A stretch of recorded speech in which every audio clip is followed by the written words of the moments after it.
The night is almost over, though the stars still hang low above the damp fields. A pale mist curls from the river like slow breath. The water moves without hurry, pressing against the banks in soft laps that have worn the stones smooth over centuries. Beside that river stands a mill. It is small, humble even, but to the villagers it is the most important building for miles around. It hums with a steady patience, as though the earth itself were turning through it. At this hour, only the river and the wheel are awake. The paddles of the wheel lift and fall, glinting faintly in starlight, and each slow rotation sighs through the still air. It is the sound of work waiting to begin. Inside the mill house, darkness holds its shape. The air smells of flour and smoke and damp oak. From the hearth, a faint red ember glows beneath last night's ashes. The room is simple: 2 millstones, a wooden hopper, a ladder leading up to a loft of stored grain. But to the man who tends it, it is the center of the world. The miller stirs before the first light touches the window. He has learned to wake to the rhythm of the river, not to any bell. When the current swells, when the wheel creaks in a certain way, he knows dawn is near. He sits up slowly, joints stiff from the chill, and listens. There is comfort in that sound. Wood groaning against iron, water whispering over stone. He dresses in linen and wool, clothes heavy with the scent of work.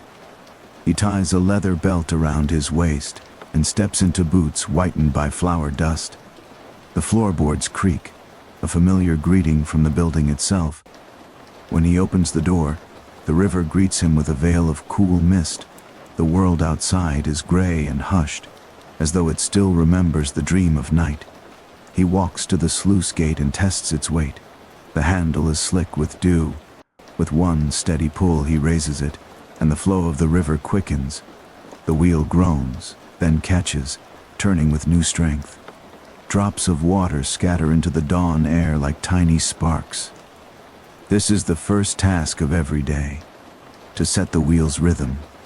In the 12th century, a mill like this is more than a business. It is a trust. The villagers depend on the miller to grind their grain into flour. The Lord depends on him to collect his due, for every sack of grain is taxed. Usually, a portion of each grinding is kept aside for the manor, called the multure, a toll in flour. It is a small thing, but it keeps roofs thatched, soldiers paid, candles burning in the local church. He adjusts the gate again until the turning feels right, then wipes his hands on his tunic. Water clings to his beard and lashes, shining in the dim light. Behind him, thin smoke begins to rise from the mill house chimney. His wife is awake. She moves quietly, tending the small hearth, stirring yesterday's coals back to life. Soon the smell of coarse bread will fill the air, a mixture of barley and rye, the grains most common in this corner of the world. Wheat is too precious for most. It is sold to wealthier tables, to monasteries and towns. She pours ale into a small cup for their breakfast. It is not strong, barely fermented, but safer than the river water, which carries the life and refuse of the village. Even their children drink this small beer, as it is called. Brewed thin but nourishing, the miller eats standing, looking out over the river through the open doorway. The light has grown stronger now, stretching gold across the fields. The water wheel throws off glints of sunlight as it turns, steady and sure. He feels the same quiet satisfaction he has felt every morning for years. A mill that runs smoothly means grain that will grind evenly, flour that will bake into bread, and a day that will pass without misfortune. Inside, he checks the gearworks. The heart of the mill is a system of timber and stone, huge cogs carved by hand, pegs fitted without nails. Each tooth must mesh precisely with the next. If one is worn or split, the entire mechanism stumbles. He leans close, listening. The tone of the turning tells him more than sight ever could. The pitch is low and even, the rhythm clean. He runs a hand along the main shaft. The wood is slick with oil and flour dust. This is what keeps the stones alive, what turns the river's patience into bread. From the loft above comes a faint sound, the shifting of grain. The sacks are stacked high, barley, rye, little spelt.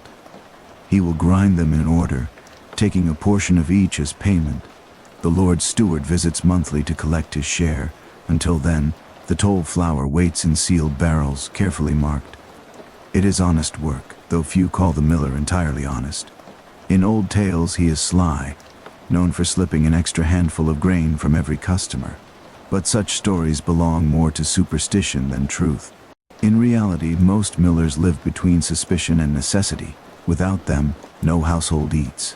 He smiles faintly at the thought and dusts his hands. Outside, a shape moves along the road, a figure leading a small cart. The first customer of the day is coming, as they always do when the morning bells of the distant church begin to ring. The miller steps out to meet them. The sound of the river deepens behind him, the wheel turning slow and sure. The woman reaches the mill's doorway, her cart creaking softly behind her. She greets the miller with a nod and a smile that speaks of long familiarity. He helps her unhitch the donkey and lift the first sack of grain. The cloth is rough, patched many times, and the faint perfume of the harvest still clings to it, the sun-baked scent of straw and dust. He hoists the bag over his shoulder and carries it inside. The muscles in his back move in quiet rhythm with the sound of the turning wheel.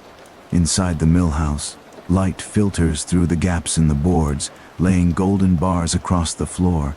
The air shimmers with suspended flour dust, each particle catching the sunlight for a moment before vanishing again. He unties the sack, loosens the cord, and pours the grain into the hopper. The kernels fall in a soft, steady cascade, like sand through an hourglass. They slide down into the hollow between the two great millstones. The bedstone below, immovable, and the runner stone above, spinning with the power of the river. The stones begin to sing. It is a deep, patient song, rough but steady, the voice of rock meeting rock. The sound fills the room, low enough to be felt in the chest rather than heard by the ear. It is the oldest kind of music, a harmony between nature and need.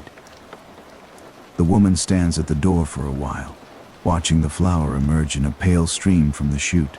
It will be sifted later through linen, separating the coarse bran from the finer meal. This fine flour will be used for Sunday loaves and feast day pies. The rest will go to the daily bread that sustains most lives in this village. They speak quietly while they work. Their words drift through the sound of the stones. "How was the harvest?" he asks. "Dry," she answers, "but better than last year. The Lord took less than he might have." He nods. They share a silence that means understanding.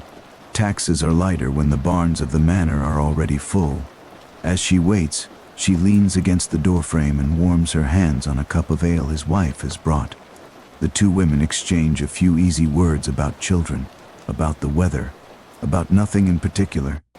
The miller listens, half smiling, while his hands continue their habitual work, adjusting the flow of grain, lifting a small wooden wedge, tightening a bolt. He is careful not to let the stones touch. If they meet without grain between them, they spark, and the smallest spark in a room filled with flour dust could mean fire. Every miller knows of some other mill that burned this way, the air itself turning to flame. He keeps the balance with a craftsman's instinct, one learned through long seasons of trial and error. To grind evenly is an art. The upper stone must turn just fast enough. The river must push with just the right weight of water. The hopper must feed a constant trickle. Too much, and the flour scorches. Too little, and the grind is coarse and useless. He has found that balance so often that his hands now move before his mind thinks to guide them. When the grinding is done, he fills the woman's empty sack with the fine meal and ties it with twine. She leaves a small handful behind, his due, the miller's measure, and he stores it carefully in a separate chest. Outside, the village is fully awake now. Thin columns of smoke rise from thatched roofs. and the air smells faintly of peat and baking bread. Children's voices carry faintly from the road. A bell from the distant church counts the hour. It is the 6th bell after midnight, the beginning of morning prayer. Few in the village will walk all the way to the church, but they pause where they stand and cross themselves. A habit learned young and never quite forgotten. The miller does the same, wiping his hands first on his tunic. The prayer is short, murmured more from rhythm than thought, but it roots him to the turning of time. Another day, another grinding, another slow turn of the wheel. He returns to his workbench and opens a small box of iron tools. The millstones wear down with use, and every few weeks they must be dressed, their surfaces chipped with sharp irons into tiny grooves that bite the grain and draw it outward as they spin. It is a hard, exacting job, one that fills the mill with stone dust and noise. He will do it later when the light is high and there are no customers waiting. For now, he sharpens the edges of his tools on a whetstone, slow and rhythmic, the scrape almost blending with the deeper hum of the turning wheel. His apprentice arrives, a boy of 12 with straw-colored hair and eyes that still look half asleep. He greets his master, washes his hands in a wooden basin, and begins sweeping the floor. The broom raises little spirals of flour that catch the sun like pale smoke. The boy hums a tune under his breath, something he heard from the traveling minstrels who passed through last summer. The miller lets him sing. The sound fills the space comfortably, human against the steady mechanical heart of the mill. He remembers his own apprenticeship, long ago, when the mill belonged to his father. The tools have not changed. The stones are the same, though dressed many times. Even the wheel outside turns on the same iron pins his grandfather hammered into place. A mill endures, only its keepers change. He steps outside for a moment, breathing in the smell of wet grass and river spray. The sun has climbed above the trees now, and the light lies broad across the meadow. From here he can see the path that leads to the village, the fields beyond it, the narrow bridge where the children sometimes fish. Everything seems held together by the slow breathing of the mill, the wheel turning, the water folding upon itself, the air thick with the scent of work. He knows that in the manor on the hill, the Lord is rising too. A steward will make note of every sack of grain brought to the mill, every measure of flour ground. The records will be copied neatly into parchment books and sealed with wax. But down here, by the river, none of that feels real. Here, the day is measured not in ink or coin, but in turns of the wheel and the soft drift of flour settling on the floor. He stands listening until the rhythm steadies inside him again. Then he turns back toward the doorway, ready to begin the next grind. The rest of the day, by late morning, the sun rides high above the tree line, and the mill is fully awake. The river has settled into its steady midsummer rhythm, a constant, low whisper of water folding over the paddles. Within the mill house, the sound is everywhere. A mixture of the turning wheel, the soft rain of grain, and the faint clatter of the wooden gears that transfer the river's patience into movement. To the miller, it is a kind of heartbeat. When it stops, even for a moment, he feels the silence like a weight. He opens the door wider to let in the air. Outside, the meadow trembles with insects. The scent of clover drifts in on each breeze. His wife steps out from the cottage beside the mill, apron dusted with flour from her own baking. She brings him a small meal, bread still warm from the oven, a slice of hard cheese, a jug of small beer. Small beer is weak and slightly sour, brewed from the second or third use of the malt. Children drink it safely. Men take it to the fields. Water alone, drawn from shallow wells, could carry illness, but beer, however mild, was made clean through boiling and fermentation. He thanks her and sits on the threshold to eat, watching the wheel turn. The bread is coarse, mixed with rye and bits of bran, yet it tastes of comfort and labor, the same bread that feeds nearly everyone in the kingdom. As he eats, he counts in his head the sacks still waiting, 3 from the reeve, one from the carpenter's wife, 2 for the abbey kitchen. The mill belongs to the Lord, as most mills do. Each family in the manor must bring their grain here and pay the fee, a small measure set aside from every sack. It is called multure, and it is as old as the manorial system itself. Some whisper of private hand mills hidden in barns, but those are forbidden. The Lord guards his right to the grind as carefully as he guards his fields.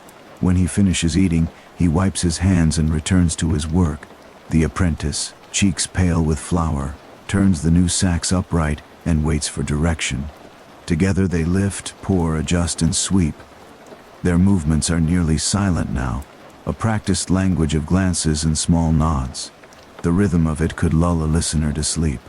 The same sound, hour after hour. The hiss of grain, the creak of timber, the slow thump of the gear teeth. If the weather holds, the day will stretch long. When clouds gather, the miller must watch for changes in the river's strength. Too much rain upstream can swell the flow, spin the wheel too fast, and risk breaking the axle. Too little water, and the wheel slows until it stalls. The miller's art is a balance between abundance and restraint, between the river's wild will and the stillness of human need. Around noon, a group of children come running down the path, laughing, barefooted, carrying small baskets. They bring their mother's errands, messages, bits of grain to be ground fine for a feast, or sometimes just curiosity. The miller lets them peer into the dusty light of the interior. He shows them how the wooden cogs fit together, oak against chestnut, each tooth cut by hand. He explains how the grain travels downward, guided by gravity, until it becomes flour fine enough to cling to their fingertips. The children stare with wide eyes, mouths open in wonder. To them, the mill is half magic, a building that eats noise and gives back food. They run off again, leaving behind footprints on the soft earth by the doorway.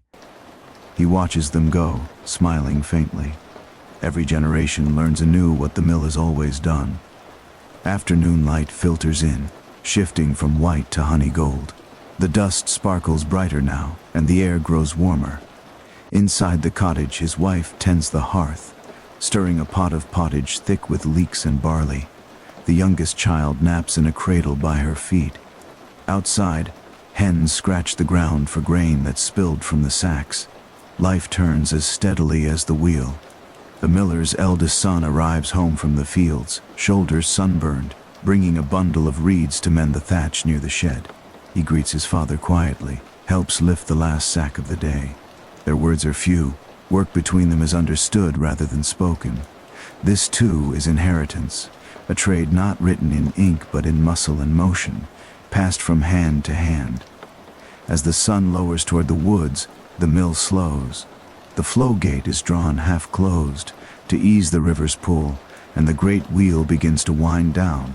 Its turning fades into a slow pulse, then silence. The sudden stillness feels immense, like the pause after a prayer.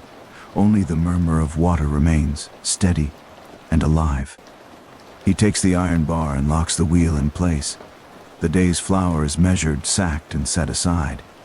The air inside the mill smells of grain and stone, warm from the long labor. He brushes the dust from his sleeves and steps outside. Evening has come softly.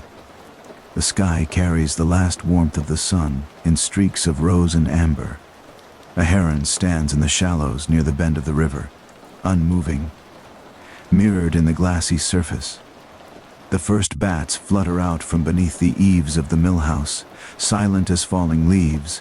From the cottage, the scent of supper drifts across the yard. He follows it, washing his hands at the barrel by the door, then sits with his family around the rough-hewn table. They eat in quiet contentment, pottage, a heel of bread, a slice of smoked eel from the stream.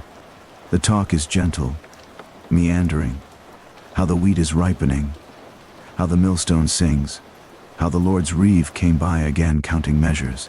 Their youngest laughs at something small, a crumb, a cat's tail brushing past his leg. Later, when the sky deepens to blue and the first star appears, they step outside once more. The miller checks the sluice gate, making sure the water runs clear and calm. He listens, truly listens, to the night. Crickets hum in the grass. The river keeps its endless whisper. Somewhere far away, a bell tolls from the abbey marking compline, the final prayer of the day. He crosses himself out of habit, not duty, and murmurs a few words for quiet rest. Behind him the mill looms like a guardian, its wheels stilled, its heart waiting. Tomorrow it will turn again, and the same pattern will unfold. Grain poured, flour made, bread baked, lives sustained. Nothing dramatic will happen. No battle will be fought here. And yet this slow, unchanging rhythm is what keeps the world from hunger. He looks once toward the moonlit meadow, then closes the door of the mill. Inside, the faint scent of flour hangs in the air, a soft reminder of the day's work. He breathes deeply, feeling the calm settle through him like the weight of a blanket. The river keeps flowing in the dark, unbothered by seasons or years. So too does the life of the miller, a quiet testament to patience, skill, and the ordinary grace of labor done well. Tomorrow will come as it always does, slowly, gently, with the whisper of water over wood and the promise of another dawn. The world is still dark when the miller stirs. A soft cold presses against the wooden walls of the mill house, creeping through gaps and settling into the corners where dust has collected. The river, barely visible beyond the mist, murmurs quietly, a subtle and constant presence as if it too waits for the day to begin. He lies for a moment longer, listening. There is a rhythm here, older than he is, older than the mill itself. The water lapping against the wheel, the groan of timber settling in the chill, the faint hiss of a wind threading through the reeds. These are the sounds of endurance, of patience. They remind him of the days of his father and of his grandfather before him. Each generation has begun the day this way, without urgency, yet with purpose. He shifts under the rough wool blanket, the fabric stiff with dried sweat and flour dust from yesterday. His feet find the worn boards of the floor, cold but familiar. He breathes slowly, feeling the chill as a comfort rather than a discomfort. It sharpens his senses and reminds him that the day is not his alone. It is shared with the river, the mill, and the families of the village who rely on his hands and the slow turn of the stones. The first act of mourning is always the same, tending the wheel. Outside, the mist curls in ribbons across the grass, and droplets cling to the reeds like tiny crystals. He steps into his boots, the leather stiff from weeks of morning dew and careful polishing. Every step creaks softly, a note in a symphony that has played in this house for decades. The sluice gate, heavy and aged, greets him with the faint scent of iron and wet wood. His hands, strong and calloused, grip the handle. He lifts slowly, adjusting the flow of water. Too much, and the wheel will strain. Too little, and it will stall. It is a delicate balance, one learned through years of watching, feeling, listening. In the 12th century, few things in life offer such clear feedback. The wheel speaks in creaks, splashes, and a steady low hum, and he answers in the same language. Subtle shifts of the lever, a cautious tilt of his weight, a gentle nudge to the timbers. This morning ritual carries with it the knowledge of centuries. Most mills in this region are subject to the Lord's toll, called the multure. A portion of each sack of grain brought to the mill is kept for the manor, a practice designed to maintain both the Lord's household and the upkeep of the mill itself. It is a system as old as feudal tenure, and it ensures that even the smallest village contributes to the broader network of land, labor, and obligation. Yet within this system, the miller holds a quiet autonomy. His hands shape the day, his judgment regulates the river's gift. By the time the wheel turns steadily, the miller steps inside once more, allowing the chill to fade with his slow movements. The mill house is dim, lit only by the embers in the hearth. The smell of yesterday's fire lingers, mixed with the faint sweetness of barley and the dry earthiness of grain dust. He moves quietly to the ladder leading to the loft, where sacks of grain wait like silent sentinels. Each bag is a different shape, size, and color. Barley pale and soft, rye darker and heavier, a small measure of spelt or wheat tucked carefully at the edges for special orders.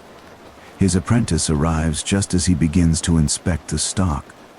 The boy is young, barely 12, but his eyes are already alert, his body attuned to the quiet rhythms of the mill. Apprenticeships in this period are long and rigorous. A boy will begin with sweeping floors and dusting stones, gradually learning to lift, weigh, and pour, before he ever touches the sharp irons used to dress the stones. The miller remembers his own apprenticeship, long ago, when he learned not just technique but patience, observation, and respect for the machinery and the river that feeds it. They begin the day together. The boy sweeps away dust and stray husks, while the miller checks the hopper, ensuring no obstructions block the grain's path to the stones. The stones themselves, massive discs of dressed rock, hum softly as they spin. Each is carefully grooved with iron chisels to channel the grain outward and maintain the proper grind.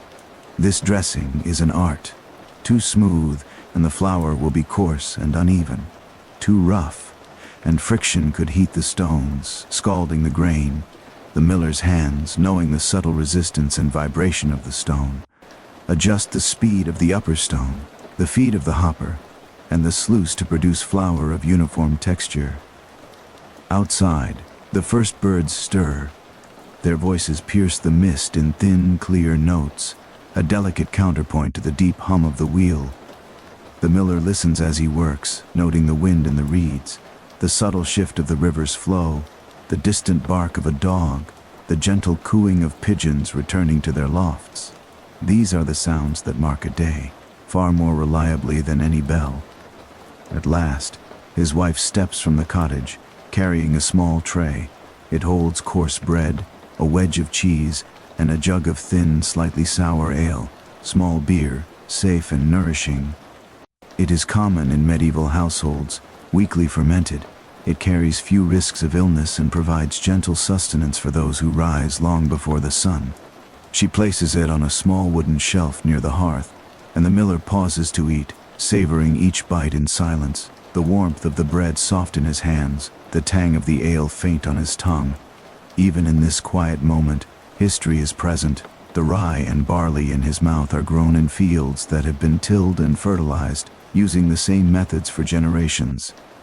The stones he watches turn were quarried by men whose names are forgotten, yet their work lives on in the grain that passes between the millstones.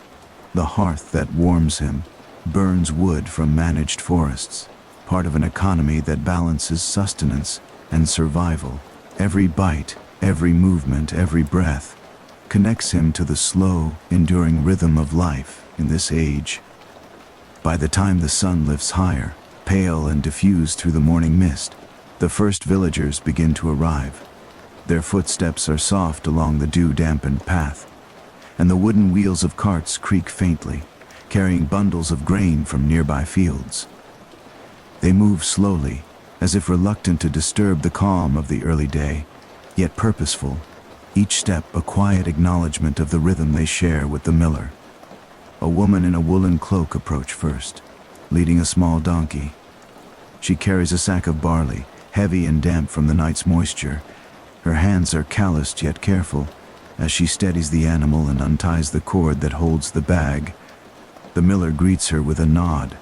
No words are rushed. Words, like all else here, are measured, gentle, deliberate. He lifts the sack with practiced ease, the muscles of his back and arms moving in quiet coordination.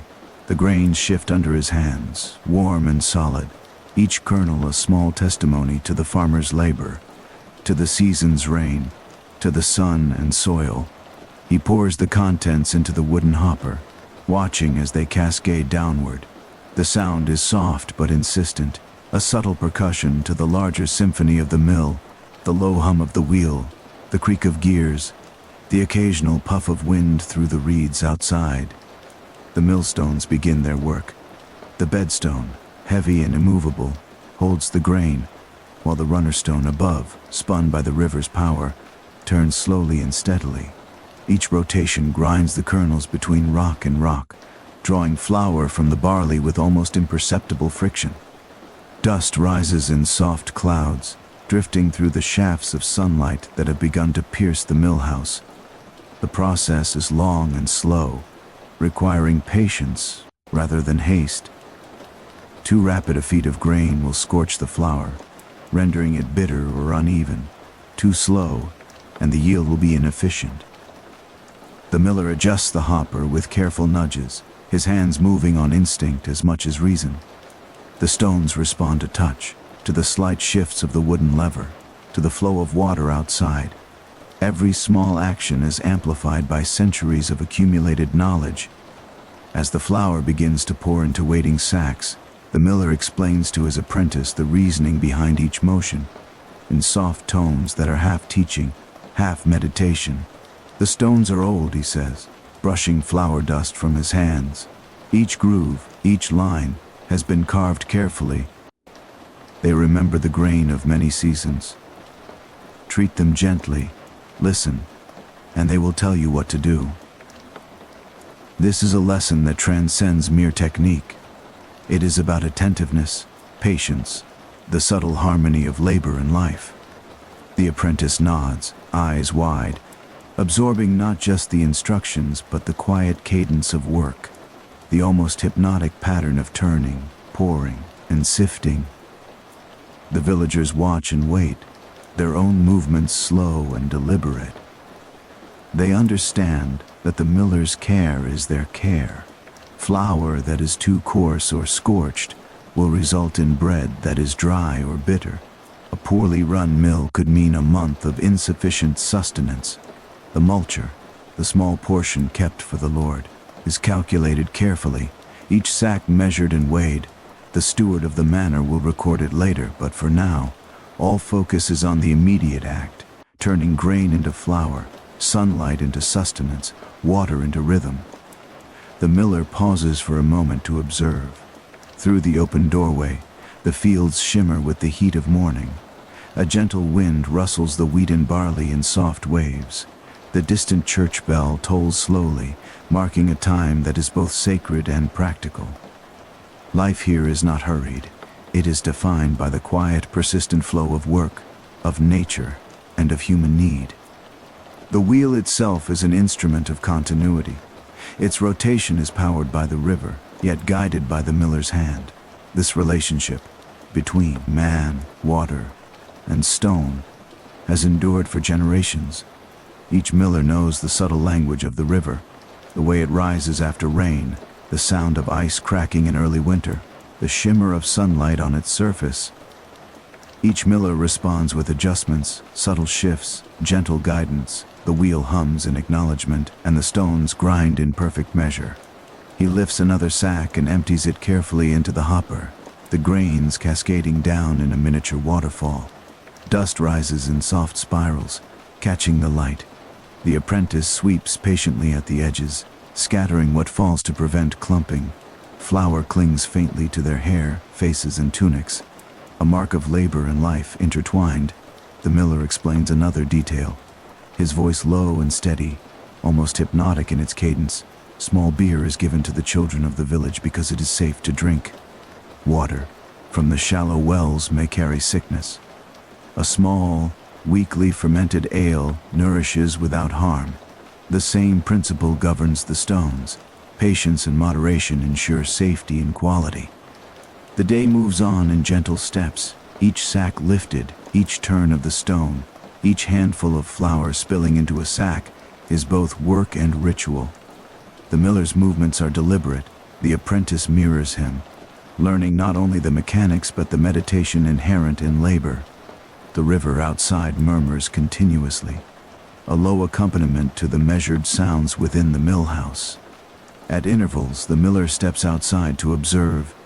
The villagers continue their morning routines, tending animals, carrying baskets, walking along the paths that connect their homes to the fields.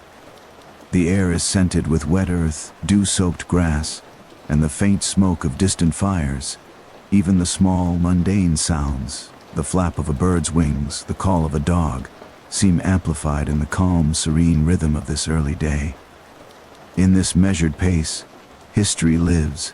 Every turn of the wheel, every grinding of stone, and every careful measurement of flour connects present action with the centuries of practice that came before.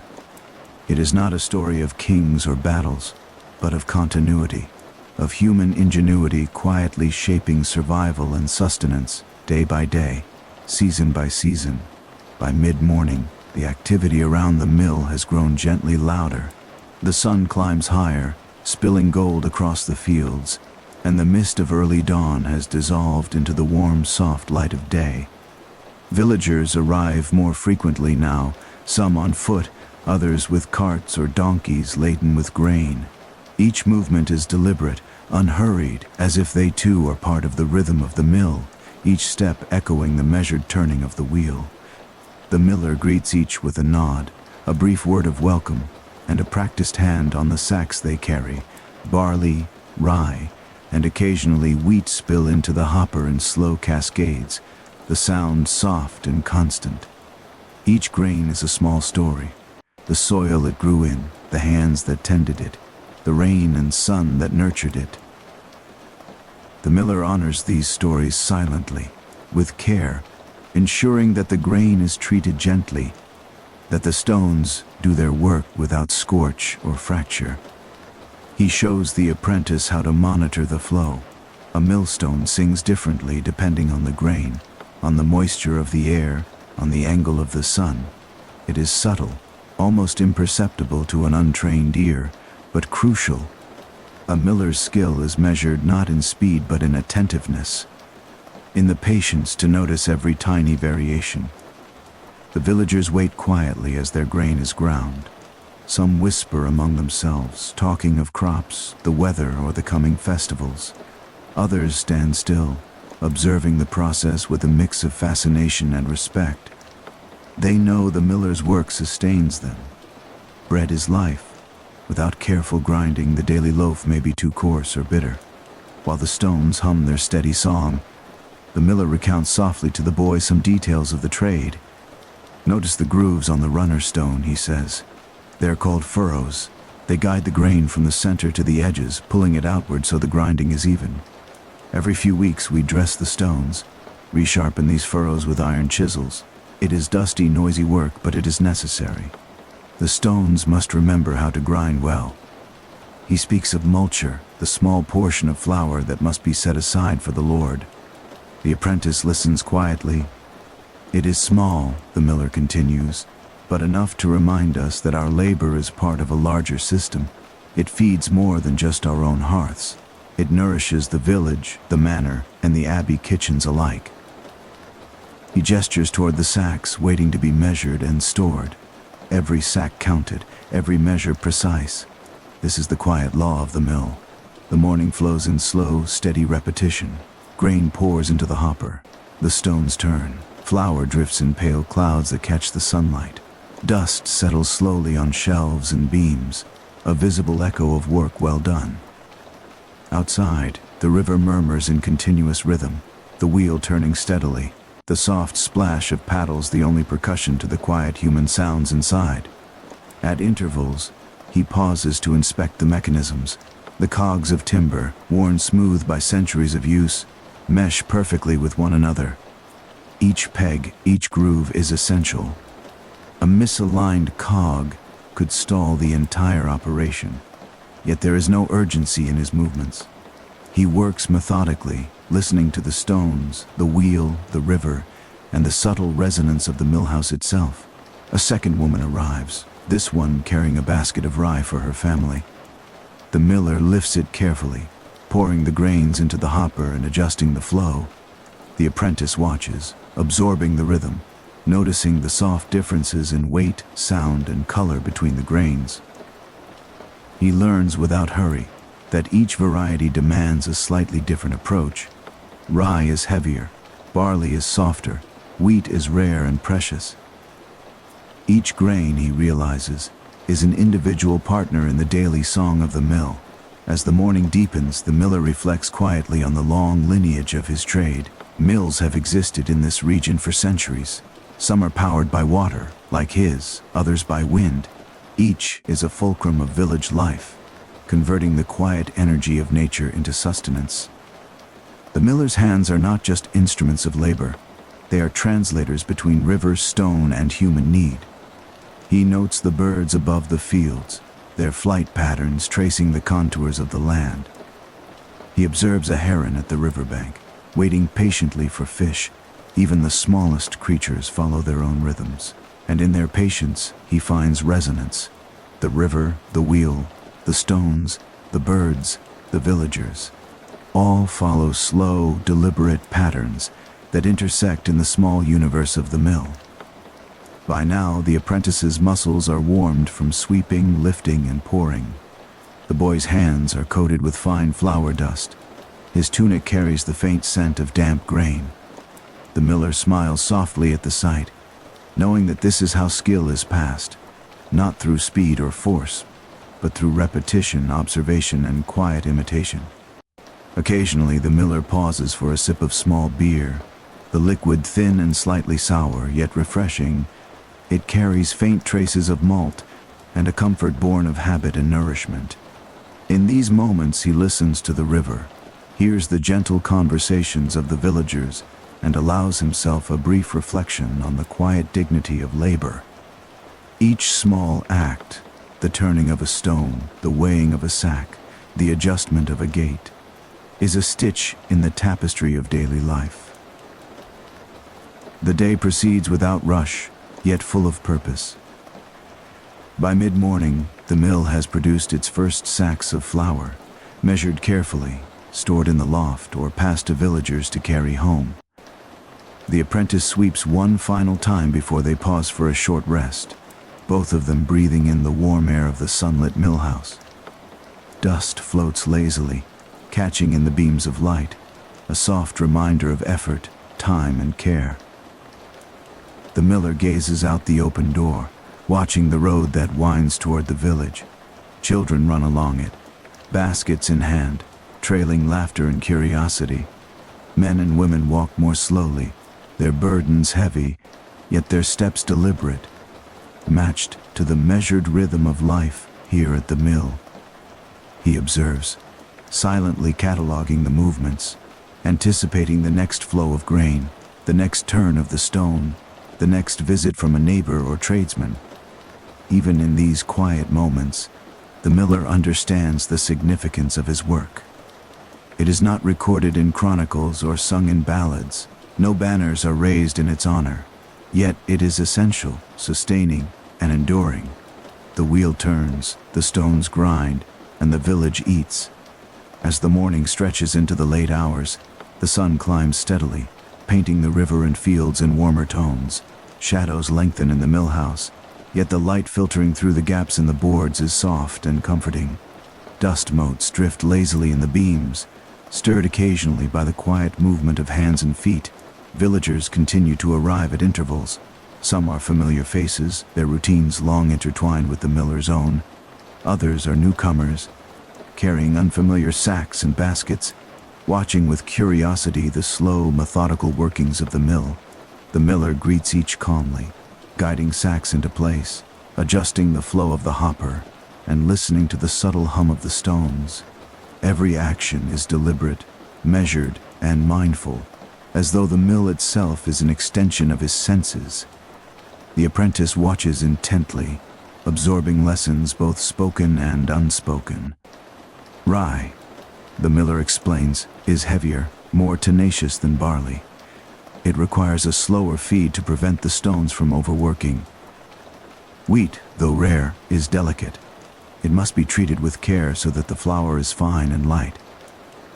The boy nods, careful to observe the gentle tilt of his master's hands, the precise timing of adjustments, the faint pressure applied to the lever that regulates the flow of grain. This attention to detail is essential, for even small mistakes ripple outward. Flour that is too coarse or unevenly ground affects the quality of bread, the staple of village life. Bread feeds families, sustains laborers, and forms the quiet backbone of the medieval diet. Coarse rye or barley loaves might suffice for everyday meals, while finer wheat flour is saved for feasts or for the wealthier tables of the manor. Every sack measured, every turn of the millstones, carries significance beyond the immediate task. The wheel outside turns steadily, responding to the river's pulse and the careful guidance of the miller. The water's movement is constant, yet subtly changeable. A sudden rise or dip in the stream could alter the speed of the stones, and the miller adjusts instinctively, shifting gates and levers with the practiced rhythm of many years.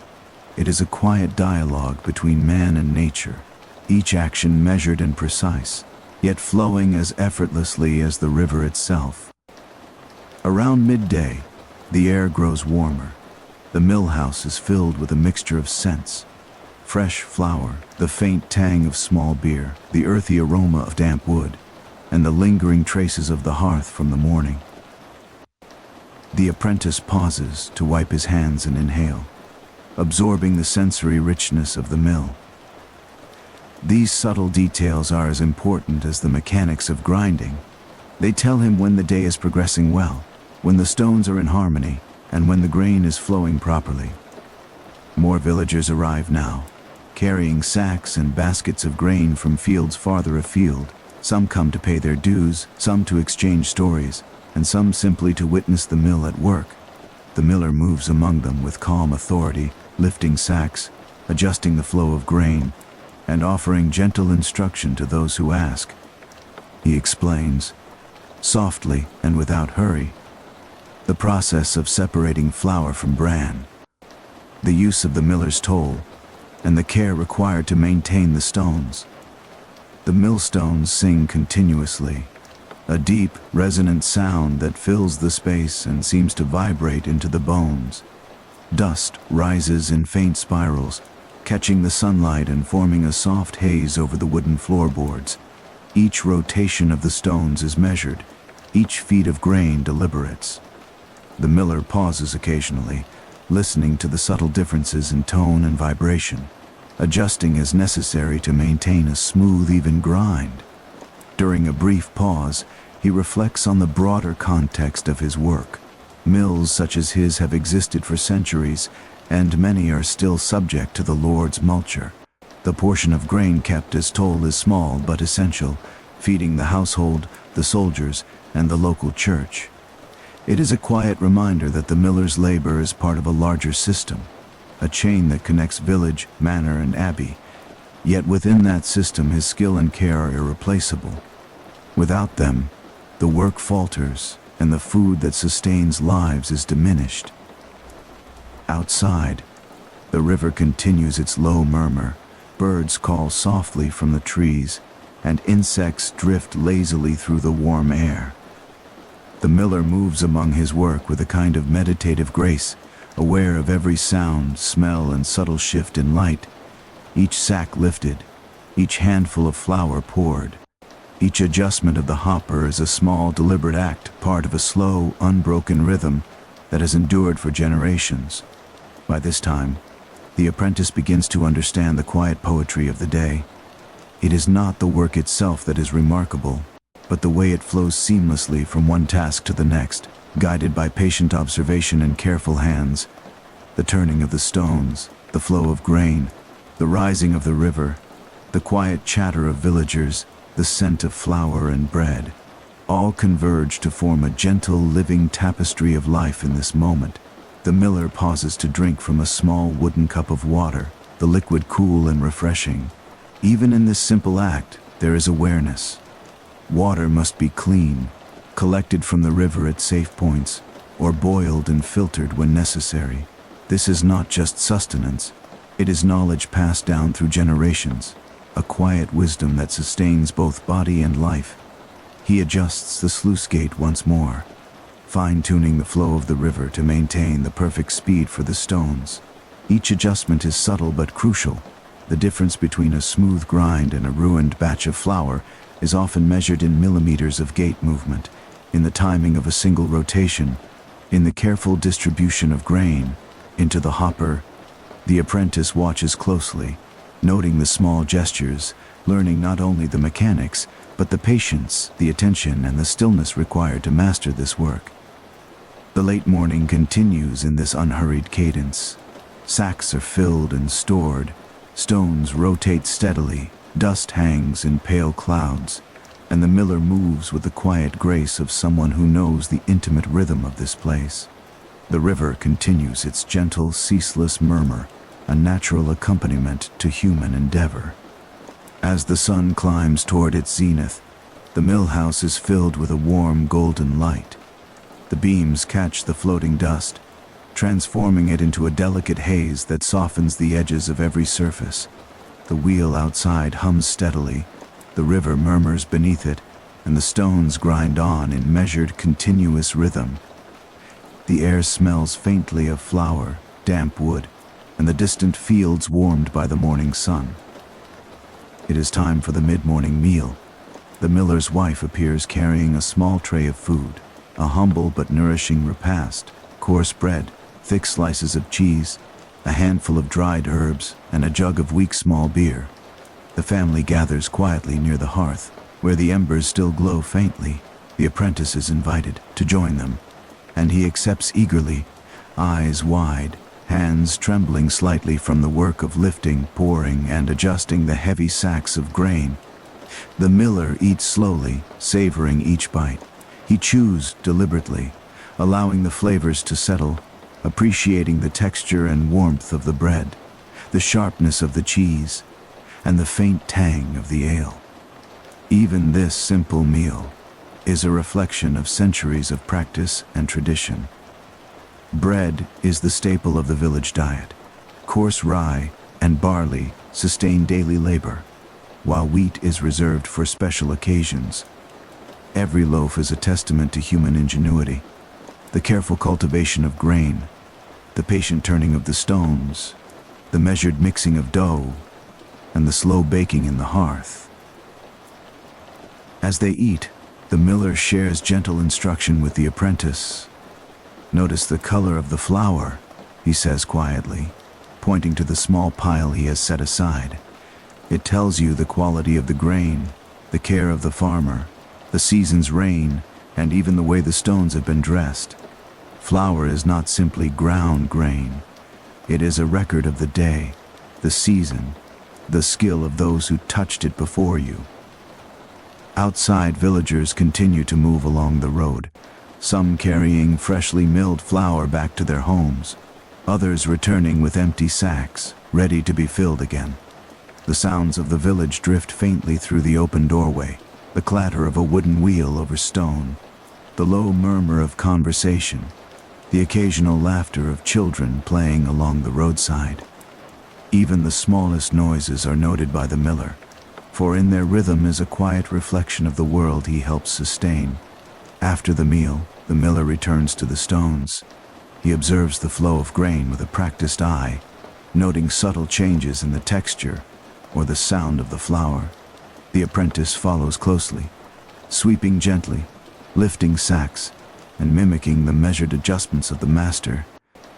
Each rotation of the stones, each adjustment of the hopper, is an opportunity to learn how the river's flow affects the wheel, how humidity changes the grain, how a minor imbalance can ripple through the process. The miller pauses to speak softly, his voice carrying a calm authority. "This is why we measure carefully, why we adjust slowly, why we respect the work of the stones. Each grain matters, each handful of flour will feed someone. Every rotation of the wheel sustains life in ways unseen." His words drift through the warm, dusty air, almost as soft as the murmur of the river. He explains the process of separating bran from meal, describing the use of sieves and linen cloths to achieve the desired fineness. Coarser bran is saved for everyday bread, while finer meal is set aside for special loaves or pies. Even these small distinctions are vital. They reflect the hierarchy of food in the medieval village, the care taken to make each meal appropriate to the needs and status of the household. The apprentice listens intently, watching the hands of the master move in slow, deliberate motions, adjusting the hopper, lifting a wedge to guide grain, smoothing a clump of flour, checking the alignment of the stones. Each action is purposeful, meditative, and precise.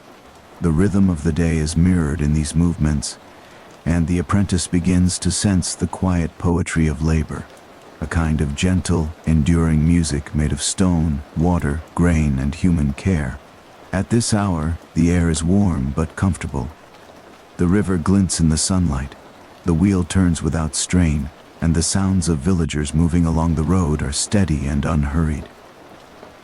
The miller takes a moment to step outside, stretching his back and breathing deeply. He notes the hedgerows along the path, the glimmer of a heron in the shallows, the subtle sway of the reeds in the gentle breeze. Every element of the landscape is part of the day's rhythm, each movement connected to the mill in ways that are both practical and meditative. He returns inside, resuming the slow grind of the stones. Each sack lifted, each handful of flour poured. Each adjustment of the hopper is accompanied by his quiet reflections. He thinks of the generations before him who tended this same river, who shaped these same stones, who understood the delicate balance between human labor and the steady, patient power of nature. Even the smallest details, the scent of freshly milled flour, the temperature of the river, the alignment of the wheel, are vital components of the work, and he honors them with his full attention. As midday approaches, the flow of villagers slows. The mill house is filled with the soft, constant hum of the stones, punctuated only by the gentle scrape of the apprentice's broom and the occasional sigh of the miller as he adjusts the machinery. Dust swirls lazily in the sunlight, settling over the floorboards, the beams, and the edges of the sacks. The room carries a sense of quiet fulfillment, a living meditation on labor, skill, and the endurance of ordinary life. The miller pauses for a moment, placing a hand lightly on the top of the stone. He feels the vibration, the subtle resistance, the living pulse of the work. He reflects on the nature of the mill, how it transforms the raw gift of the fields into nourishment, how it connects the villagers to one another, how it links the present moment to centuries of tradition. Here, in this simple building by the river, history unfolds not in grand battles or royal decrees, but in the steady, measured turning of stones, the careful attention to grain, and the quiet diligence of human hands. The sun has passed its zenith, and the warmth of midday spreads across the fields and the mill house alike. Light falls through the gaps in the wooden walls, illuminating the fine dust of flour that rises lazily from the grinding stones. The river outside moves with steady purpose, its current calm, carrying a soft, constant murmur that blends into the low, rhythmic hum of the mill. Inside, the miller moves with the practiced grace of someone entirely attuned to his surroundings. His hands lift and pour, adjust and sweep, each motion deliberate and measured. The apprentice follows closely, mimicking each gesture with careful attention, learning the subtle language of labor, how a stone hums differently with barley than with rye, how the hopper must be tilted just so to prevent clogs, how the wheel's tone changes with the slightest variation in the river's flow. Villagers continue to arrive in small waves, though the pace has slowed compared to the morning. A mother brings a small sack of spelt for her family's bread. A man carries barley for his ale. Another arrives with rye for the weekly loaf. Each grain is greeted with care, measured and poured. The miller speaks softly to each visitor, explaining, instructing, or simply acknowledging them with a nod. There is no rush, no pressure, only the steady rhythm of life, and the quiet recognition that the mill serves as the village's heartbeat. He pauses occasionally to adjust the stones, feeling their subtle vibration beneath his palms. The runner's stone wears differently depending on the grain and the moisture, he explains quietly to the apprentice, as much for himself as for the boy. We dress them with iron chisels to maintain the grooves, the furrows that guide the grain evenly outward, too coarse, and the flour is uneven, too sharp, and it may scorch. It is a delicate balance, just like life itself. The apprentice nods, understanding in part, sensing more than fully grasping. There is a rhythm to the work that transcends mere instruction, a cadence in which patience and observation are as essential as strength or skill. Each rotation of the stones, each careful feed of the grain, is a meditation. Outside, the village stretches and moves at its own gentle pace. Children wander along paths, carrying small buckets of water or eggs from the henhouse. Farmers pause briefly, sharing soft greetings or asking small questions about the day's progress. Even the animals seem attuned to the rhythm. A horse flicks its ears lazily. A heron stands patiently in the river shallows. A dog pads quietly along the path, sniffing at the soft earth. The miller notes each of these small motions, each tiny movement, and in doing so remains intimately connected to the broader tapestry of life. The miller's wife brings a second tray of sustenance, simple yet nourishing. Pottage thick with barley, a wedge of cheese, and bread still warm from the morning's oven. They eat together near the hearth, the apprentice joining as well. The meal is quiet, almost ritualistic. Every bite, every sip carries both nourishment and reflection. Barley, rye, wheat, and spelt are more than food. They are evidence of the year's labor, the care of the fields, the blessing of rain, and the warmth of the sun. Each mouthful connects the eater to a chain of effort and patience that stretches far beyond the walls of the mill. While they eat, the miller speaks softly of small details often overlooked. In some villages, he says, the multure is measured differently, but the principle is the same. A portion of each sack goes to the Lord, to feed his household and maintain his lands. It is not merely a tax, but a record, a measure of order in a world that can otherwise feel uncertain. And the rest, what we grind, what we store, what we give to families, this is life, daily and ordinary, yet essential. He pauses, taking a slow breath, letting the flavors settle, letting the warmth of the hearth soak into his bones around him. The millhouse is quiet but alive. The wheel outside continues its steady turn. The river hums. The stones murmur beneath the grain, and the faint clatter of tools echoes gently in the loft where sacks are stacked. Every sound is part of the rhythm, every motion part of the meditation. After the meal, the apprentice returns to the work with renewed energy. The miller continues beside him, guiding and adjusting. He lifts another sack, pours grain into the hopper, and feels the vibration of the stones beneath his hands. He notes the differences. Barley is slightly coarse, rye has a heavier weight, spelt moves smoothly, wheat is rare and precious. Each requires subtle adjustments, yet none is hurried. The flow is steady, deliberate, unbroken. He explains the process of sifting and storing the flour. Bran, the coarser, outer layers of grain, is separated and saved for everyday bread or animal feed. The finer meal is set aside for special loaves, cakes, or the abbey kitchens. Even these distinctions, he tells the apprentice softly, are important. They reflect the hierarchy of food, the care of households, and the cycles of both labor and leisure. The river continues its gentle accompaniment, and he pauses occasionally to listen, adjusting the sluice gate if necessary. Each tweak is small, almost imperceptible, yet essential. A single misalignment could slow the wheel, affect the grind, or spoil a batch of flour. This attentiveness to detail, to harmony between human and nature, is the essence of the miller's art. In these hours, the world outside seems to pause, allowing the quiet ritual of the mill to dominate.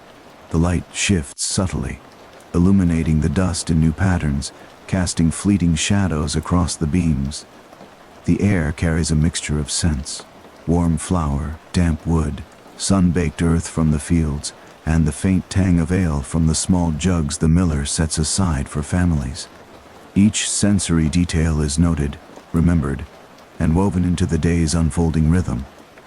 By late midday, the first rounds of flour have been measured, stored, and passed to the villagers. The wheel turns steadily, the stones hum in response, and the apprentice begins to sense the full scope of the miller's quiet mastery. There is no rush, no urgency, only the slow, deliberate cadence of work, the soft communion of human effort with the steady pulse of nature. As the sun reaches its highest point in the sky, the village settles into a quiet lull. The mill house, warmed by sunlight streaming through the boards, is a sanctuary of soft motion and gentle sounds. The hum of the millstones is steady, almost meditative, punctuated by the occasional creak of timber or the soft brush of the apprentice's broom across the floor. Dust motes drift lazily through the golden light, each one suspended in the calm, timeless air of the mill. Villagers begin their small, customary midday routines. Some carry baskets of milled flour back to their homes, taking care with each step to avoid spilling even a few precious grains. Others pause by the riverbank, letting their animals drink and resting briefly from the morning labor. Children, curious and bright-eyed, peer through the millhouse doorway, watching the steady turn of the wheel, the flow of grain into the hopper, and the delicate clouds of flour rising from the stones. Their quiet fascination mirrors the meditative rhythm of the work inside. The miller pauses for a moment to take in the scene, his eyes tracing the movements of the villagers, the sway of the reeds along the river, the flight of a heron overhead.